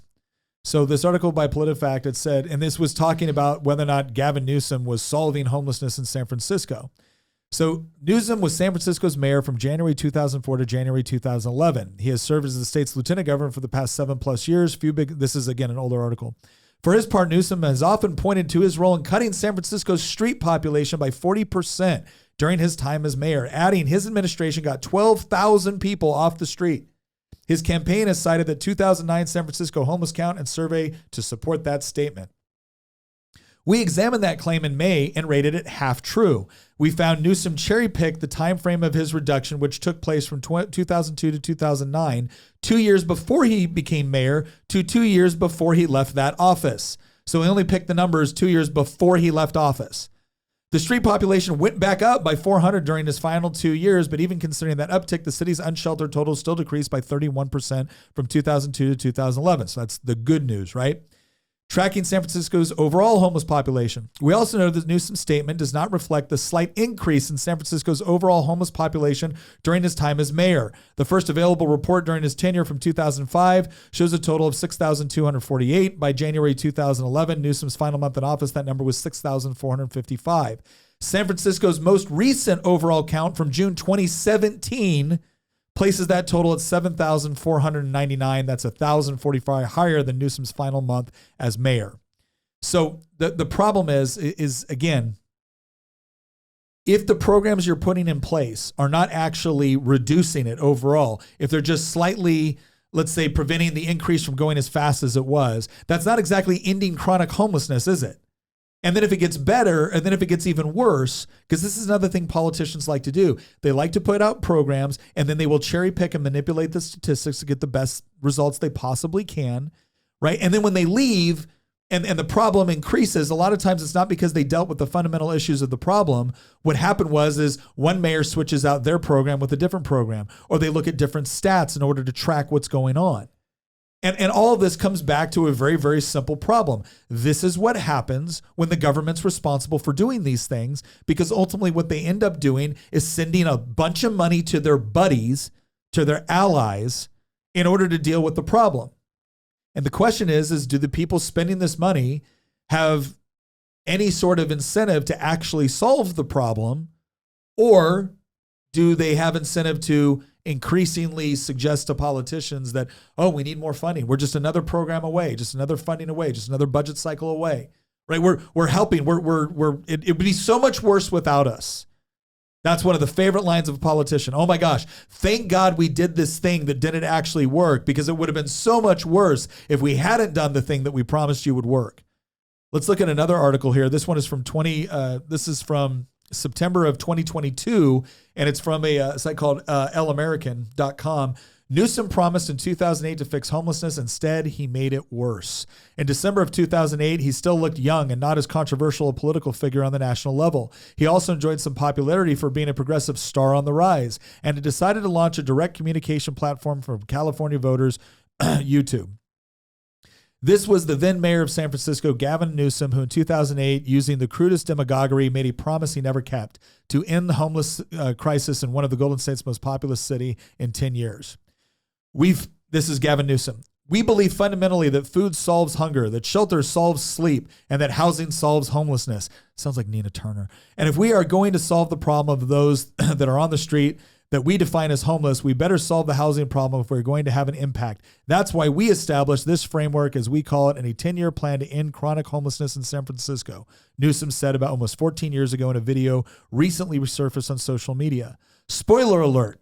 Not only could Gavin Newsom not end homelessness in San Francisco by 2018, a decade after his promise, but by 2022, the situation has worsened throughout California under his tenure as governor. Today, there are places in California where you can't even walk. The streets are filled with feces and the smell of marijuana. Insecurity reigns, and the housing crisis is growing, and the homeless are multiplying in the face of state inoperativeness. Numbers don't lie. Here are some data that expose the failure of the governor of California to combat the homelessness crisis of the 15 cities in the U.S. with more homeless per 100,000 inhabitants. Of the 15 cities in the U.S. with more homeless per 100,000 inhabitants, California has no more and no less than 10 on the list, including the first 6: Santa Cruz, Watsonville, Salinas, Santa Maria, Santa Barbara, Los Angeles, San Luis Obispo, San Jose. The first 6 from the highest to lowest: Santa Barbara 9th, San Francisco 11th, Turlock 12th, Stockton 14th. So when you look at this overall list, California is all over it. And it's not because they're not spending enough money. It's because, once again, they patently refuse to address the real problems. And the real problems range from everything from tearing apart families, right, to making it impossible to build new housing units. There was a whole expose on this done by the New York Times, where they were saying that, yeah, it's actually, if you go to some of the bluest cities in California, actually it's all over the country, but they use California as a use case. It's the NIMBY people, right? Not in my backyard. Well, yes, of course we want affordable housing, but we don't want to build this over here. This is going to ruin our view, or it's going to change the dynamic of our community. So what do they want? Well, they just want politicians to promise they're going to do another 10-year plan, and they're going to get tens of millions of federal dollars, and they're going to put billions of their own state dollars into it, and they're going to spend on average of $42,000 to $50,000 per year between homeless person, and not achieve the results. So here's the question you got to ask yourself. If it isn't working, why would you continue to do it? Because the purpose of a system is what it does. The purpose of a system is what it does, and what this does is funnel billions of dollars from taxpayers into organizations that are friendly to Gavin Newsom and the mayors that run these cities. They are using your tax dollars to fund their political allies. There you go. Am I saying they don't do any of the work? No, they do. Yeah, they run some homeless shelters. There's an Episcopal group in San Francisco. They run a lot of homeless shelters, right? But are all these organizations also just coincidentally big fans of more public spending on homeless programs that inevitably go to them? Yes, they sure are. They sure are. Are they big fans of the politicians? They don't come directly out and support those politicians. They just take all the bills that they like, which happen to be carried by those politicians, and go out to their audiences and advocate for them. And they donate huge money to their campaigns. No, they don't. No. Not as an organization. Their members but if do. you look at their members, as individuals and members, they do. It's the same thing. UC San Francisco doesn't give any money to Gavin Newsom. I mean, yeah, sure, their staff and faculty do, right, but not UC San Francisco. Over 95% of their staff and faculty do. That's a public institution. Let me rephrase that. Over 95% of the staff and faculty that do give money to candidates, because not everybody do. They give it to left wing. This is the problem that I wish more conservatives and more Republicans would wake up and realize. We fund our opposition. They fund their allies. Yeah. And then we wonder why we lose. Mm-hmm. It's because we are funding people that are voting against us, and they're funding people that are voting for them. Yeah. And then we wonder, how could we lose elections over and over again? How could people continue to vote for these? Don't they understand that these policies are self-destructive? Don't they understand that California is creating the problem, not fixing the problem? Guess what? You're operating under the myth of the rational voter. When somebody has a built-in financial incentive to push a certain set of policies because it gives them a set of power or wealth that they otherwise would not have, it doesn't matter if the rest of civilization's burning down around them. They got theirs. They're going to continue voting for the people who gave them theirs. And then we wonder why we lose. Maybe we should stop giving money to NGOs that put up a bunch of flowery language about how they're fixing all these problems within society. Non-partisan, right? Who has profited from the homeless crisis financially and politically? This is actually from the California Globe. And this was, when was this article? This was December 28th of 2019. 2019. So let's go ahead and scroll down here a little bit and take a look here. All right. The list includes disgraced Congresswoman Katie Hill and LA City Councilman Bonin. You're kidding me. What do disgraced Congresswoman Katie Hill and Los Angeles Councilman Mike Bonin, the nonprofit Path developer Thomas Safran, and Executive Director Peter Lynn of the Los Angeles Homeless Service Authority have in common? They are all profiting or have profited from the so-called homeless crisis. There is also a connection among this crew of self-proclaimed homeless advocates of receiving six-figure salaries stemming from ballot initiatives to public donations, campaign contributions, and sweetheart deals. California Globe has been focusing on the money behind the homeless crisis. This crisis is a strain for the average California resident, but a booming business for others. Maybe it is time for the voters and taxpayers in Los Angeles to say bah humbug to the misers who continue to ask for millions to help the needy while lining their own pockets. On Christmas Day, President Donald Trump spent the holidays paying close attention to the homeless crisis plaguing the liberals run state by attacking Governor Gavin Newsom. I'm going to scroll down here a little bit. In March 2017, here we go. Oh, there we go. The homeless crisis appears to be manufactured for groups and people to profit through social programs and government positions. Those claiming to be able to fix the crisis continue to hold their hands out for state and federal funds, placing their value on how much public money they can raise and spread around to campaign donors instead of results. In March 2017, when Measure H was passed by Los Angeles County voters, this quarter-cent sales tax was estimated to raise $355 million a year for 10 years to fund homeless services and prevention. The sales tax increase will amount to $3.55 billion, yet the city continues to ask for more funding. However, Measure H also allowed $41.1 million to be advanced to LASHA for Lynn to fund ramped up services and operating expenses. Despite millions being thrown at the homeless crisis under Lynn's watch, the amount of homeless grew by 33%.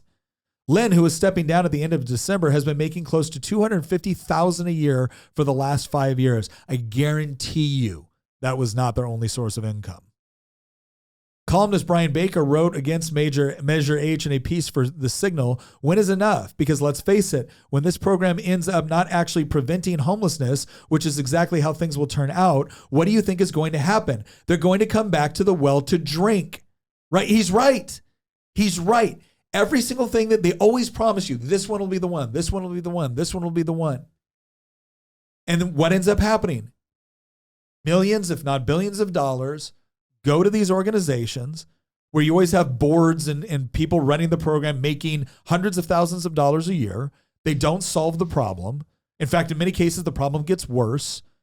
And their answer is always, we need more money. Because if it wasn't for us, think about how much worse it would have been. Nope, I'm done with that. I think you're the problem. I think you have set up a situation where you profit from a problem and you have no real incentives to stop the problem, especially when you have discovered that the politicians you help elect also have no incentive to solve the problem. What they have an incentive to do is to get reelected. And the way they do that is by gathering enough campaign cash and gathering enough strong allies and buying enough airtime to tell voters, we are addressing the homelessness problem. Yes, they are. They are addressing a homelessness problem. Gavin Newsom desperately wants to live in the governor's mansion, and he doesn't. He's at risk. He's at risk of losing his home, the governor's mansion. And now with just more spending, he can keep it. Right? That's what this is. Politicians want to live in public housing, namely the White House, governor's mansions. You know, that's the public housing they're really concerned about. The ones that come with a whole hell of a lot of power. I don't mind them being in public housing. Jail. Prisons are public housing. What's crazy about all of this is that it hasn't stopped. It's ramped up. And you would think in a state like California, as public services disintegrate and as the homeless population actually grows over time, and now it's getting to a point where it's like law and order is not even being enforced in some of these places, mm-hmm. right? Like in San Francisco, they vigorously enforce the ban on plastic bags. Yes. Right? They will, if you carry a magazine that has a certain number of rounds in it over the state limit, you're going to jail. Oh yeah. Don't right? pay your state taxes on time and watch what happens. And see what happens in San Francisco. But if you break into somebody's car, if you break into somebody's store, if you're shooting up on the streets, If you squat in someone's home. not only will we not enforce any sort of laws against that, we're actually going to spend, in the case of California, $10 billion. You know what? Not actually housing you. We're going to spend $10 billion lecturing the public about how they need to change their bigoted perceptions about you. Yeah. Because it's all in service to the eternal progressive omnicause. I don't blame the homeless. I blame the politicians. I was joking with Nick. I said, I kind of think we should bring back tarring and feathering. And he responded with, well, tarring and feathering is a pretty brutal practice. And I said, I think we should bring back tarring and feathering. Tina's like, I already like it. You don't got to convince me. I'm fine with that. Some of these people, they don't feel the pain of their policies. And so maybe they need to feel some pain of their policies. I think one of the things that's frustrating me is, again, the person on the left will look at this and say, you guys just spent the whole time just bashing the homeless. What are your solutions? Okay, well, we're going to get to that. We're going to get to that because that's important. But we're also going to explain why the solutions that are being offered by the left have already been tried for decades. It's not as if, well, they just had one shot at it and they're just working out some of the kinks and all of it, but they'll get there. They'll get another 10 billion and they'll be there. No, they've already done all this for decades. They've done all this for decades. It's always been the same plan. It's always been the same solution. It always leads to the same results. And yet they always come back begging for more and saying that if you don't give it to them, it's because you're mean and you're greedy. And by the way, they don't even care what you think as a taxpayer anymore because they're educating your children. And if they can't convince you, they will definitely convince your kids of it. Oh, yeah. And they'll even import other people's kids from other states because Gavin Newsom also signed a bill which basically promotes child trafficking because he was saying that, if your kid wants to transition, we'll go ahead and house them. We'll bring them here. Let's traffic the child to California. So let's look at a couple of the issues that these groups, these nonprofits, right, the ones that were telling us we got to change all of our misconceptions and here's what the real problem is. So what was one of the things they said repeatedly, right? Minimum wage. The problem is minimum wage isn't high enough. Well, I'm going to read this article. This was from July 10th of 2023. Foundation for Economic Education. Minimum wage laws increase homelessness. New study finds. Now, that seems counterintuitive, but let's read through it. One thing Lang Martinez said he learned after living on the streets of Ventura County, California, was that being homeless was worse than being in prison. It's a different lifestyle. You think prison is bad? No, prison's got structure. Martinez, a former Los Angeles gang member turned advocate against homelessness, recently told California Insider, the streets got what they call rules of engagement. Though Martinez agrees with the conventional wisdom that mental illness and drug abuse are the primary catalyst for homelessness, new academic research suggests the picture is more complicated. A fresh study of the University of California, San Francisco suggests that losing income is the single biggest driver of homelessness, ahead of mental illness, drug addiction, and other causes, the study authors say. I think it's really important to note how desperate poor people are and how much it is their poverty and high housing costs that are leading to the crisis, said Margaret Kuschel, a physician and leader of the University California San Francisco Beinhoff Homelessness and Housing Initiative, which conducted the study. California is home to approximately 30% of the entire U.S. homeless population, 115,491 people as of 2022, and some advocates express hope that new research would inform a statewide strategy to combat the problem. Separate research, however, suggests California's own policies have exacerbated its homelessness epidemic, including a new paper written by University of California economist Seth Hill titled Minimum Wages and Homelessness, published last month. Utilizing data from the Department of Housing and Urban Development and other sources, Hill examined 100 cities from 2006 to 2019 to determine the relationship between wage floors and homelessness.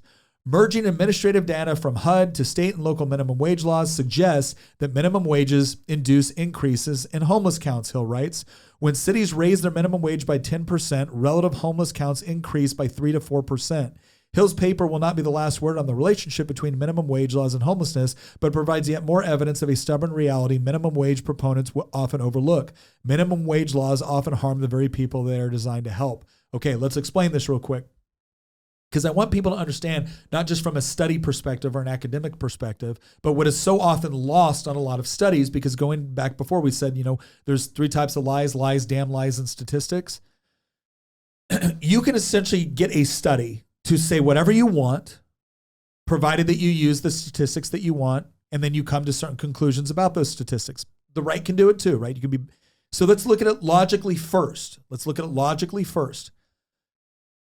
If you are homeless, chances are you do not have a lot of economically viable skills, right? Well, I'm willing to bet, again, we don't have a lot of homeless thoracic surgeons. I'm willing to bet we don't have a lot of homeless rocket scientists, okay? So if you're homeless, chances are you do not have a lot of marketable skills. Chances are you are capable of doing a lot of things that are manual labor or don't require a great deal of education or experience. What this means is that you are competing for jobs at the lowest rung on the ladder. So if a company is looking for hiring people to do a particular task, and that task requires you to sweep floors or wash dishes or whatever else it is, that's a task that they cannot afford to pay a lot of money to because it will increase their overall labor costs. So they can only afford to pay you a certain amount. What happens when a state arbitrarily comes in and drastically increases that price like they do in places like Virginia? Well, it doesn't impact the vast majority of laborers. Why? Because about 97% of the labor force is already making more than minimum wage. Now, when the minimum wage goes up, other people, especially those closer to the minimum wage, also expect their wages to go up as well, right? If you're the sort of business that can't afford, you don't have a lot of flexibility in your prices because you're living at the margins of everything, then you have a decision to make. You either have to automate if that's possible. That's why you see a lot of kiosks and things like grocery stores and fast food restaurants and things like that. Why? Because it's not especially difficult to push the buttons on the kiosk to indicate what you want. That's just not that difficult. That's not a job which commands a high salary. But if you desperately need that job, you want to be able to do some sort of work. Maybe you're in a situation where it's you and another person and you are sharing an apartment and both of you got minimum wage jobs. So it's not that one person is trying to do the apartment, right? This happens all the time, especially with younger people, right? One of us can't afford the apartment. What are we going to do? We're going to get roommates. Okay, maybe all 3 roommates are now doing minimum wage. Now you got 3 times what the minimum wage is going toward rent. So now you can afford it. What happens when they raise the minimum wage? Well, now the person that looks at you and says, I'm sorry, I can't afford to hire you at this rate to do this task. You're either going to need to do other things, or I'm going to have to automate, or I have to increase my prices. Well, what happens when I increase my prices? Now the person making minimum wage can't buy as many things if a lot of other people are having to increase their prices as well. Mm-hmm. Right? Which inevitably will cause things like rents to go up. Why? Because you made it more expensive to live in that place. So to give you an idea, and let me finish this thought because I know I'm going to say something and you're going to jump to the next thing. So give me a second. California in January 2024 enacted a new minimum wage of $16 an hour. In April of 2024, they enacted a new minimum wage for fast food workers and food service workers like that of $20 an hour. But he did make sure that his buddies, Panera Bread, they were going to be able to be exempt because they bake their bread in-house. They put all these exemptions in place. And if you look at who's exempt, they all donate to Gavin Newsom. So they just did all of this. What happens? Homelessness explodes even more. You've got people who lose their jobs because nobody can afford that. Now people are really mad about how expensive burgers have gotten. Yeah. And they're like, these greedy, rich corporations, business owners, shrinkflation? Yeah. Oh, they get so mad about shrinkflation. And Biden's then going, we're going to enact some laws to penalize these companies for shrinking the amounts you're getting inside your packages. This is shrinkflation, and it's not fair, and they're greedy. I love it because the same politicians that are causing the problems are now offering themselves as the solution. And once again, it's the same corporate boogeyman because it's an easy boogeyman. And honestly, for some corporations, I want to look at them and be like, good luck. These are the politicians you supported. These are the politicians you gave to. These are the politicians that we told you are going to be problems for you because they don't understand. They don't care about how economics works. They care about how voting works. And if I can convince somebody that doesn't understand how economics works, that you're the big, evil, mean, bad guy because look at your nice house of the CEO, they'll vote for me and I can take stuff from you and I can give it to them even though it's going to cost them their job. And then when they get fired, I'm going to be like, yeah, it's because that big, mean, greedy corporation fired. It has nothing to do with the fact that we arbitrarily increase the cost to hire you by 10, 20, 30, 40%. It has nothing to do with that. It couldn't possibly be that we made it so much more expensive to hire you that the company fired you. No. The only possible explanation must be that the company is greedy. What about the politicians? Do politicians ever get called greedy for constantly taxing and regulating and controlling more? No, because that's in public service. Give me a freaking break. So the first thing we're gonna move on to the next one here because when it comes to the minimum wage, what I want people to logically here's what people need to logically understand about the minimum wage. Take away all of your hopes, dreams, and aspirations about what the minimum wage should mean for low-skilled labor or for an entry-level position. Take all of that away, and here's what I want you to understand. This is the only thing the minimum wage does. It makes it illegal to hire someone at a certain rate. I brought this up in Virginia. They're like, we're going to raise the minimum wage to $13.50 an hour, and this is going to lift people out of poverty, and it's going to do this. I said, here's what you did. You hope it will do this, but here's what I know it will do. It will make it illegal for someone to offer somebody a job at $13.49 an hour, and in certain parts of this state, that's a pretty good job for an entry-level position. And you just made it illegal. What if the person wants the job? What if they're willing to say, hey, look, I get it. The minimum wage is higher, but I want to sign a waiver because I really need this job. Tough. What if the business owner says, you know what, I'm going to take a risk on you, but I can't afford to pay you this much. I can pay you this much. And they both agree to it. Tough. Why? Because a politician decided that they knew more than the two people engaging in that transaction. The politician who never met you, who never met the business owner, who never met anybody in this situation, they're the ones that decided for the rest of us. And when that person loses a job, and maybe that was the only thing that was keeping them from homelessness. That same politician goes in and looks at that homeless person and goes, you know, the problem here is housing. The problem here is we don't have enough government programs. The problem here is that evil boss that fired you because they couldn't afford to pay you. That's the problem. I'll tell you what the problem is never the politician. No. They're never the problem. It's always somebody else. And as long as you vote to give them more power, they'll address your issue next time. So from a statistical standpoint, but most importantly, from a logical standpoint, if you make it significantly more expensive to hire somebody for a particular job, the job will go away. If the job has to exist, then all of the prices associated with the goods and services that are affected by that job will now have to go up. That is an immutable law of economics. It just is. So any politician that is promising you that this is going to be the solution to homelessness, they're lying to you. And the organizations that are pushing minimum wage, they don't care because they're not paying minimum wage at their 501c3. Why? Because they got millions of dollars coming in. Or because they'll get themselves an exemption. Because after all, they're a charity. All right, let's look at this next one.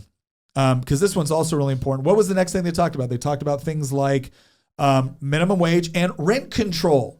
Rent control, that's the reason why people are going homeless, is because these greedy landlords are increasing the rent, right? And they have to be forced to stop that. We have to force the landlords to not be able to increase rent.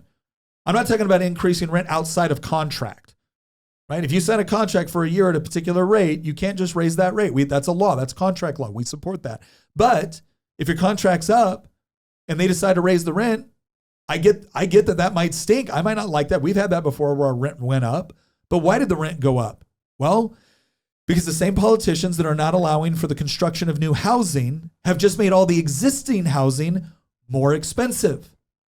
Because more people are now competing to get into that housing. Now, if you're the landlord, you're probably thinking, well, gosh, they did fine on this. They did fine on this rent before. Why can't they accept the same rent? Because inflation affects them too. Because all of their costs also went up. Because the cost of maintaining this building went up. Because the taxes associated went up. Because the regulations involved went up. Because they have to renovate in order to do something new for green energy, and that went up. Because all of those costs went up as a result of the politician that is telling you that your landlord is the bad guy. All of their costs went up. So guess what happens to your rent? It goes up. But Nick, demand curves slope downwards, right? Yeah. What's funny is that it's all about supply and demand. But unfortunately, as Thomas Sowell pointed out, the first law of economics is about supply and demand, right? It's the first law about economics is scarcity. There's never enough to meet the needs of everybody or the wants and desires of everybody. The first law of politics is to ignore the first law of economics. Yes, that's the full quote. Yeah. And when you look at things like rent control, which is a deadly combination of a popular policy that is extremely bad, right? If you were to divide policies between popular and unpopular and positive and negative in terms of its actual benefits if it's implemented, rent control goes into that quadrant of popular policy that is very bad. Yeah. It's quite rare that you get an unpopular policy that's also very bad, but there's plenty of very popular policies that are terrible. And the problem with rent control is that you're quite literally restricting supply by implementing rent control. But it's not just that. They also subsidize demand through stimulus checks or through housing assistance. There's all sorts of programs, and it's actually increased ever since you've had millions of people pouring across the southern border under Biden's administration. You have this problem in New York City, for example, where the city government is handing out like credit cards to illegal immigrants and giving them money. They're also handing out like vouchers for them to find a place to rent. And so you're subsidizing demand by giving people money either directly or indirectly for them to purchase rent. But then you're restricting supply either through outright making it illegal to build new housing through zoning and permitting or taxes and regulations, or you're restricting supply in the form of rent control. Yeah. So what happens when you restrict supply, but you subsidize demand through government funds to people?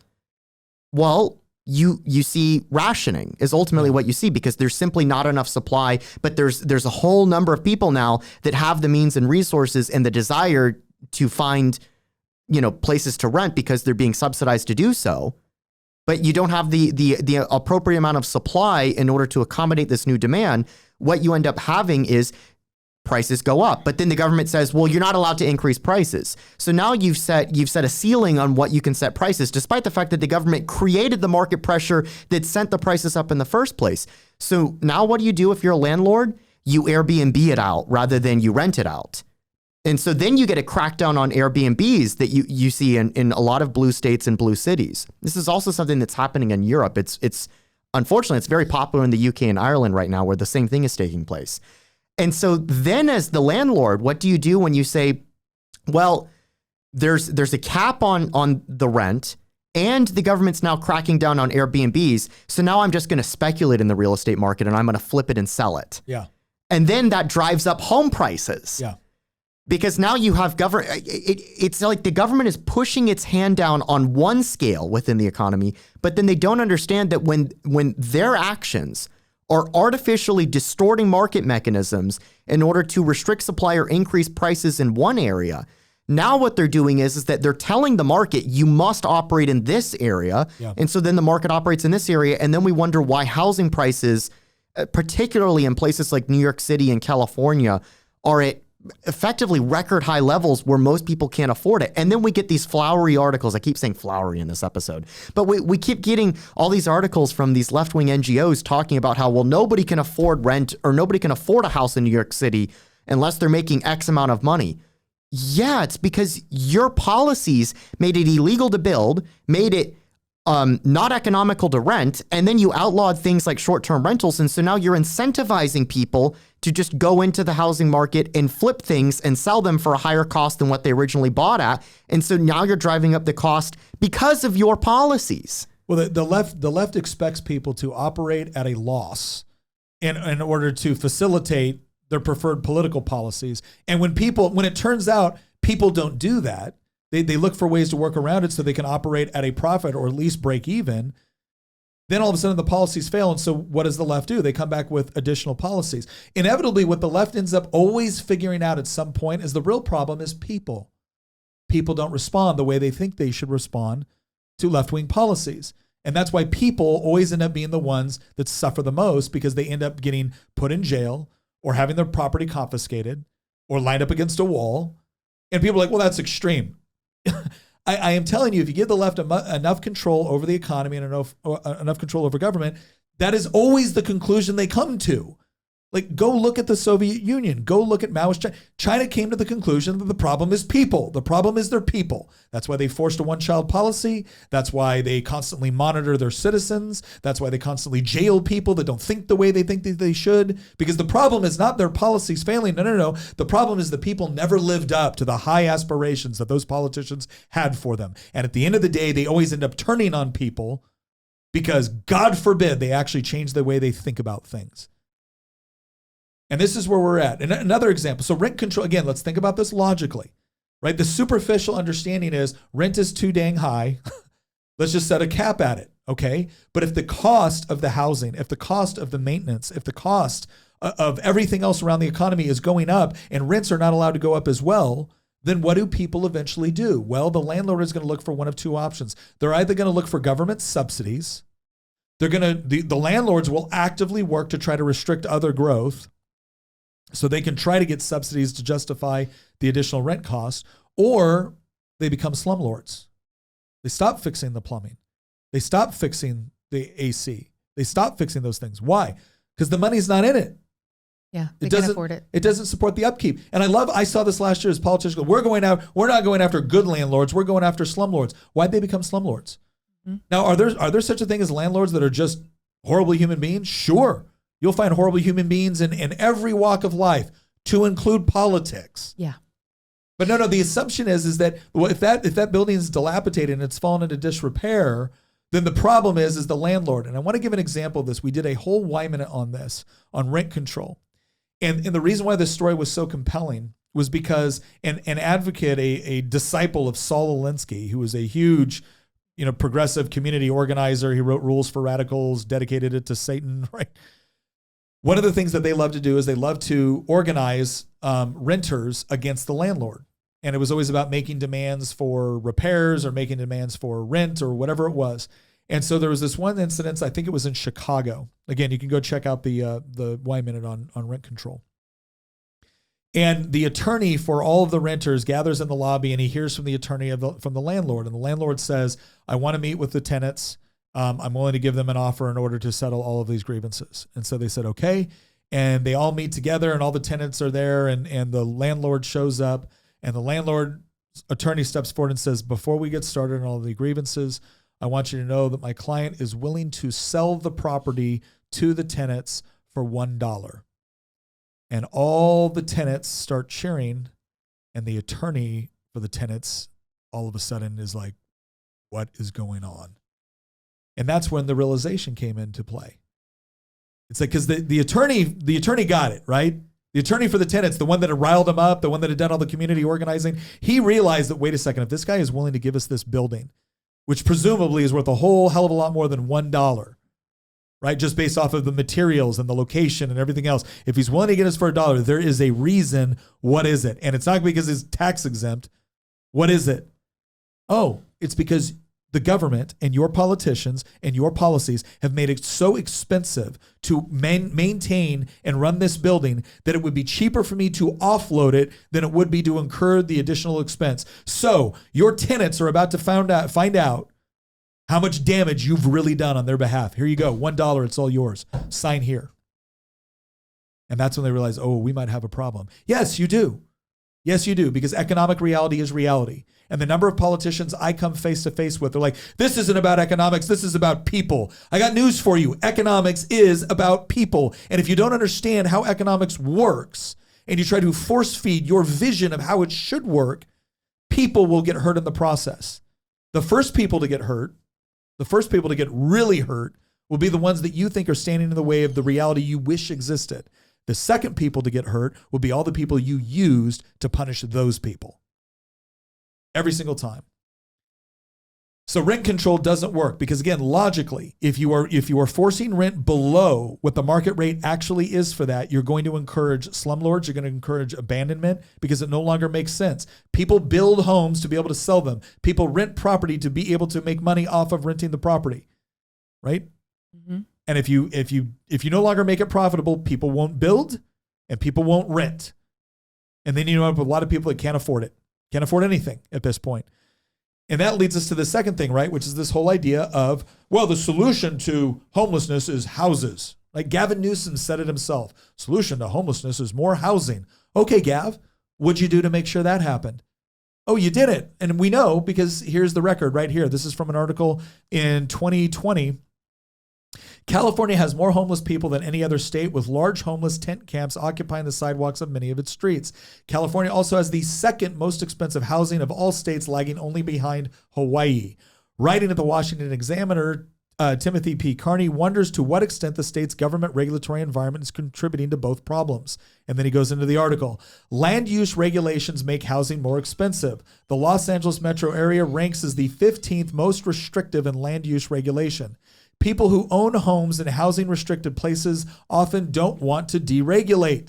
They like the space, they fear the traffic, and they know that adding more housing could harm their home values. Of course, preserving scarcity in housing to keep your housing investment valuable is not really something most people want to admit to, so they make other arguments. They suggest that the regulations drive up home values, not by curbing supply, but by giving people what they want: green buildings, safe buildings, adequate parking, and uncrowded neighborhoods.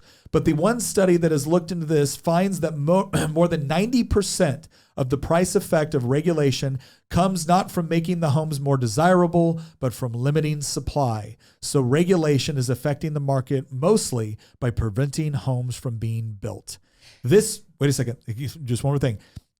That finding raises a question. How many regulations has California put in the way of building homes?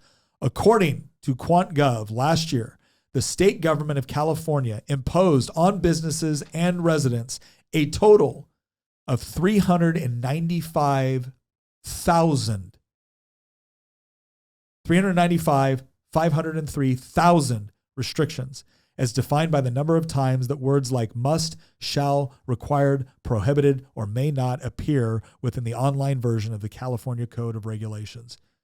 When you have almost 400,000 regulations that you have to comply with in order to build, it gets incredibly expensive, if not so prohibitive that it makes no sense to build.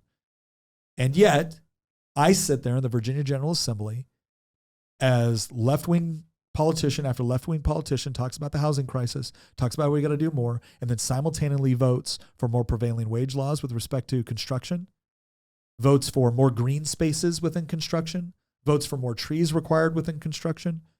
And the whole thing's the same thing. Well, we want more beautiful areas. Okay. Well, that increased the costs. And it's almost like they get angry with you. This isn't about cost. This is about making sure that we have pretty areas that people want to live in that's healthy for them. Okay. And it increased the cost. Well, that shouldn't happen. Okay. And yet it does. You're talking about new construction. I just want to bring up one more factor that has nothing to do with new construction, and that is California occupancy laws. You are not allowed to have more than 2 people per room plus 1 person in the living space. So let's say you have a 1-bedroom with a bathroom. 3 people can live in there legally. That doesn't matter if it's your child. Like you can't occupy your master bedroom and have your baby in a crib in there. That's 3 people in that master bedroom. And then make an extra space for your other child. So they are forcing families to have to buy larger homes.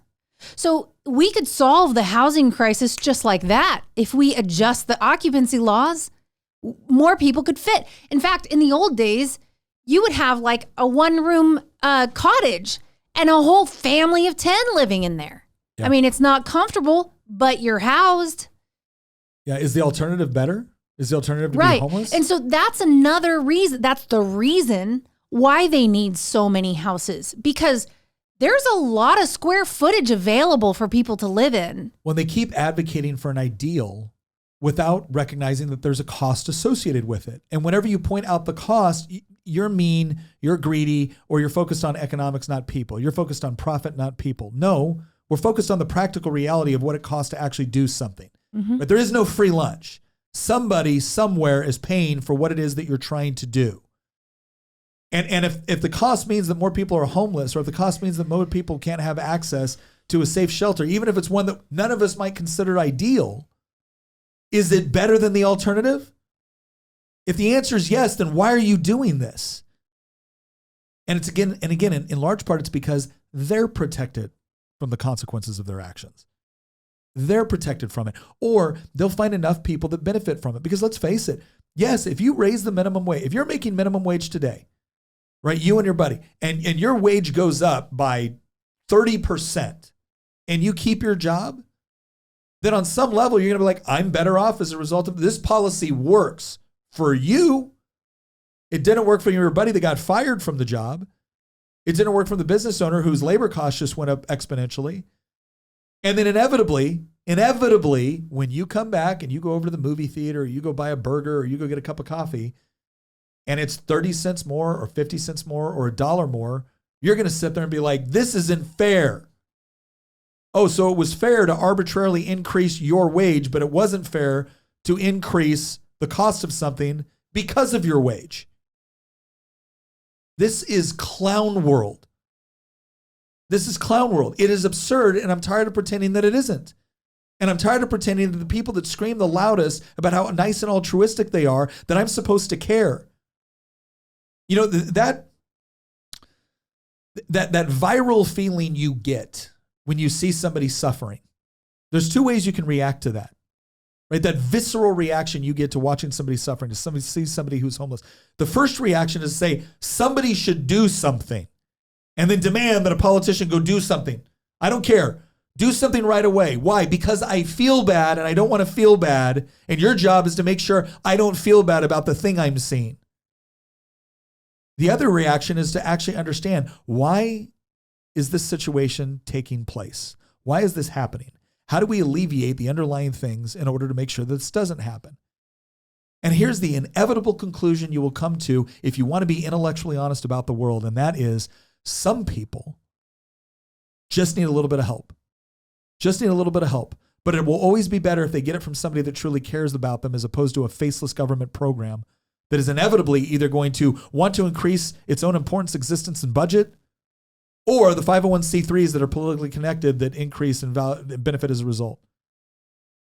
The other conclusion that you're going to come to is that there are some people that keep making bad decisions, and they will continue to make them until it gets so bad that they recognize they need to do something different.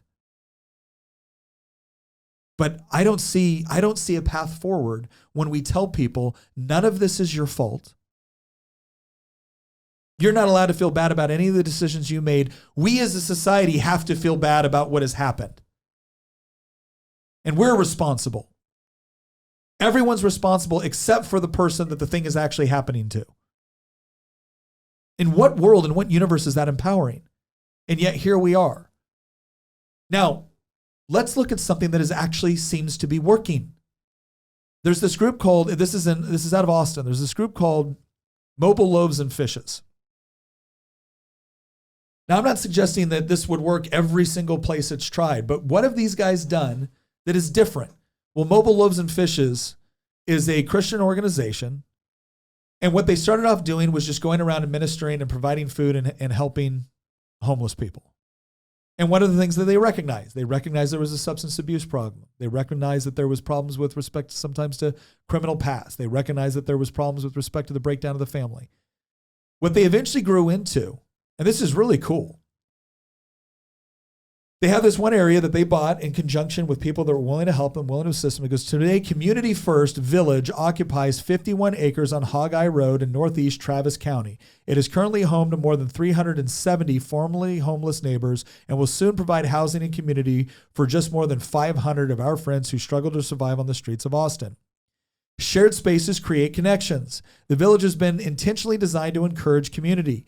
Each home has a front porch, and homes are clustered around common areas with laundry rooms, restroom and shower facilities, outdoor community kitchens, and green space. These shared areas encourage interactions among neighbors, helping them form relationships and build community. Several other buildings and spaces located throughout the property give neighbors plenty of space to gather for conversation, activities, services, and meals. Some of the features of Community First Village include Capital Metro Bus Stop, Community Cinema and Amphitheater, Community Inn, Community Market, Community Table Outdoor Dining Area, Community Works Entrepreneur Hub, Dog Park, Genesis Gardens Organic Farm, King Park, Hope Chapel, Living Room Community Center, Memorial Garden, Health Clinic, Unity Hall. Now, when you look at these houses, what you're going to find, a lot of these are little tiny houses.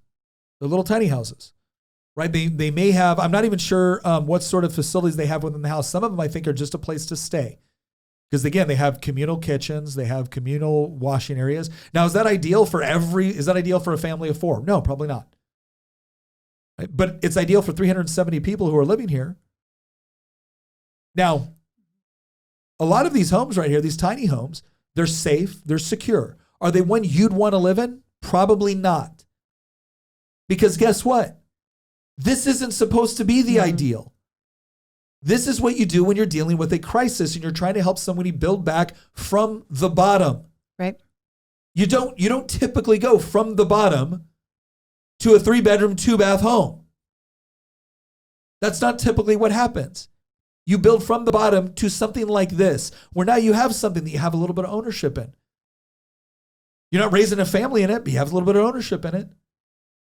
You have a place where you can stay safe, you can stay warm, you can get clean, both physically, mentally, and help with addiction. You've got an area where there's responsibilities. You have responsibilities to help maintain this. There's rules, there's structure. It turns out we don't just hand you money and say, well, do whatever you want with it, because clearly your own decisions didn't get you into this position in the first place. You didn't just have enough access to resources and services. No, they say to be in this community, there are rules. You have to take responsibility for your actions and follow the rules. Because if you don't, guess what? Somebody else who does want to follow the rules, who does want to take responsibility for their own actions, who does want to improve their life, they can take your spot. Because it turns out that society is not to blame for the individual decisions of every human being. Society is not to blame for every bad thing that happens. Sometimes things happen and it just sucks. And that is when communities, and more specifically, families, come together to help one another. But what we have learned over and over and over again is that you can't replace a family with a government program. But there is no shortage of politicians that would love to try. Because the more dependent you are upon a government program, the more dependent you really are upon them. But you're growing up in a strong family, and when somebody in that family, or when somebody in that church group, or whatever, somebody in that friend group falls under hard times, and you gather around together and you help them out, and you make sure they don't go homeless, they don't go hungry, no politician gets to take credit for that. So they're not super invested in that being the reality. Oh, but they are super invested in being able to take credit for taking somebody else's stuff and giving it to somebody else in exchange for their vote. Or, in the case of what we're seeing in places like California, they are super happy to give millions upon millions, billions of dollars to the NGOs that they know support them and their reelection campaign, to just hand it off to them and essentially say, do your best, or whatever. We're not tracking anyway.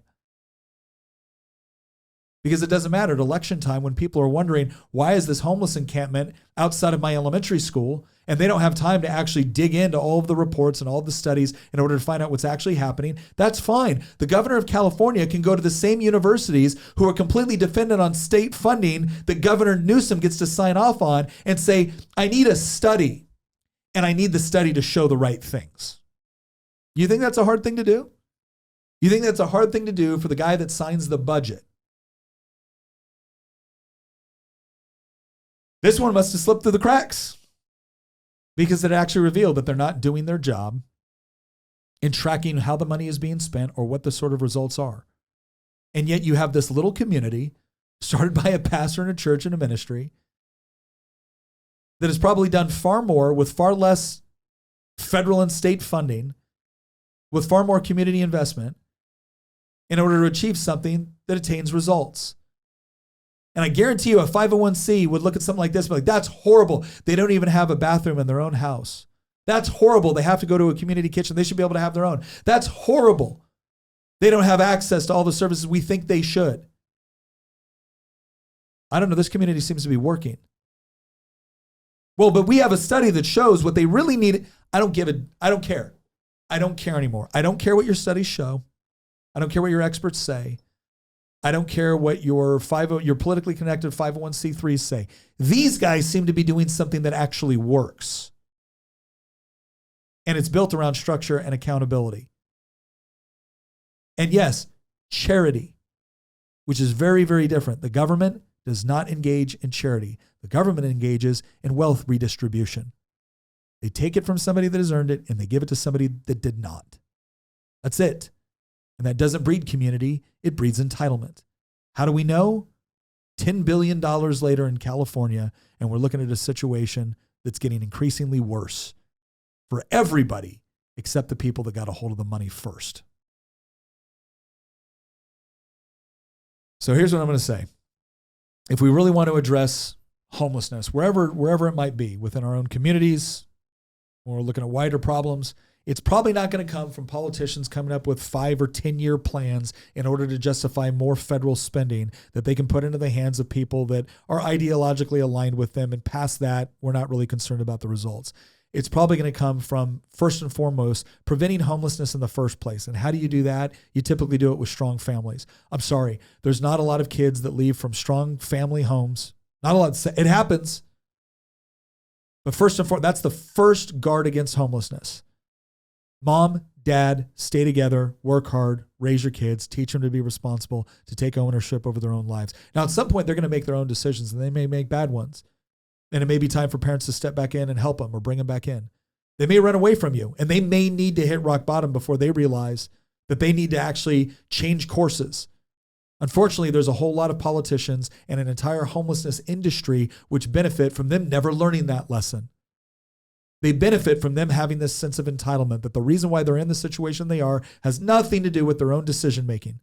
It has everything to do with circumstances outside their control, and the only people that can help them are the politicians and the different organizations or government programs that have set up to help them. Now, look, I've met people that work in certain NGOs. I've met people that work in certain government programs that they are genuinely and truly passionate and they are trying to solve this problem. But one of the things that we're going to have to get to the bottom of is this. One of the things, the realizations we're going to have is this. Government spending within these organizations and government spending within these programs works off of some pretty bad, perverse incentives that are incredibly difficult to overcome. There is no substitute for a family. There is no substitute. There is no perfect substitute for a family. There is no substitute from a community actually personally investing in this. And by a community, I don't mean your local city or your board of supervisors. I don't mean your public school system. I mean your friend network. I mean your church network. I mean the civic organizations that you might belong to, whether it's Ruritans or 4-H or FFA. It's people coming together, seeing somebody else in need and choosing to help them, either because they know what it's like or because they can empathize and they would want someone to be there for them. A lot of times I hear people say, what about the people that don't have anybody? I got to ask the question. I know there's certain circumstances where somebody, especially sometimes young people, where they genuinely don't have anybody. But you got to wonder, is it fair to ask the question, how do you go through your whole life ending up with absolutely nobody if you didn't alienate any of them? Is that a fair question to ask? If I found myself in a situation with no family, no friends, nobody that was willing to help me, I would ask the question, is there something I can do different? Is there something I can do better? Now you might say, what about the people dealing with mental health issues? They don't even have the capacity to make that decision.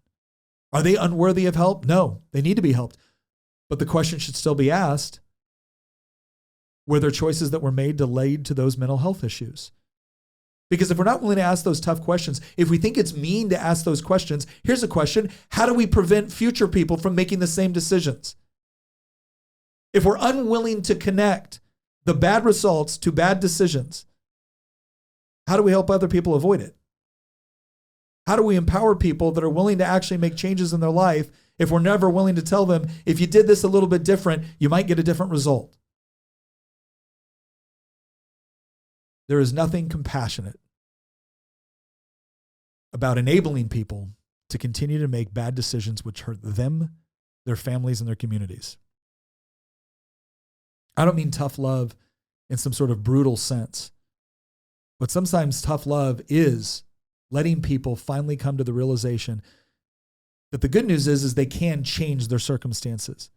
It may be slow, it may be difficult, but here's what I've also noticed. The people that are willing to take responsibility for their actions and start down that journey, even if it's just a small step, usually always find people that are willing to come alongside them and help them in some capacity. So maybe the biggest problem is that there's a lot of money to be made in lying to people. It seems like more and more of our politics are built upon it. And one of the things that I think is going to demonstrate more than anything else how to cure homelessness is people raising strong families and then coming together for people in difficult circumstances and times, and actually being willing to personally sacrifice, and for the people receiving help to understand exactly what that sacrifice means. Because again, it may not be homelessness, but I know what it is to have my power turned off, and I know what it is to have somebody step in and help me, and the absolute gratitude I felt. See, some people would tell me that I shouldn't feel bad about that. No, I should feel bad about that. I should feel bad that I made bad decisions that led to my power being turned off, because that's ultimately what it was. Was I making a lot of money? No. Tina and I were barely getting by, and we were actually trying to help another family out at that time. But we still could have made better decisions. I still could have made better decisions. And when somebody stepped in and helped me, man, I felt it. I felt it. I felt bad about the decisions I made. I felt love and gratitude toward the people that were willing to help me in those circumstances. And what it caused me to do was make better decisions going forward. And it also caused me to want to reciprocate, to help other people when they were in those situations as well. Not to alleviate them from the understanding of what got them there, but to let them know that they were loved and to help them show there was a better way. All right. Kind of a weighty issue, but I hope we made a good argument. I hope we made a good argument on why this is happening in certain places, why it's worse in some places than it is in others. I hope we also showed you that a lot of the policies that are not necessarily directly related to this are actually causing the problem to be exacerbated. I hope we also showed that a lot of the NGOs that are coming out there, not all of them, but a lot of NGOs that are coming out there and saying, no. The problem is that we just don't have enough of the government programs. Well, when the government program or when the government policy or the regulation or the tax is actually increasing the problem, you should look really, really hard at the organizations that seem to look right past that and insist more of the same, because it could be that they're profiting off of the problem and therefore they don't have a great incentive to actually solve it. But I think we also showed that there is this organization, Mobile Loaves and Fishes, among many others, that are doing some really good work. And maybe it doesn't look like the ideal that we would all want at the finish line, but in order to get the finish line, you got to start somewhere. And these people seem to have started in a location. In fact, this isn't even the starting point for them. They started off with a food truck, but they've advanced past that and they're showing people a better way. And those people are certainly grateful for it. And that's what I see in a lot of this. I don't see a sense of entitlement. I see gratitude. And if there is one thing that is missing from our society right now, along with accountability and responsibility, it's gratitude. It is amazing what a grateful person can accomplish. I don't see much coming from entitled people. So let's work on increasing the gratitude component of this. Once again, thank you very much for joining us, and we will see you next episode.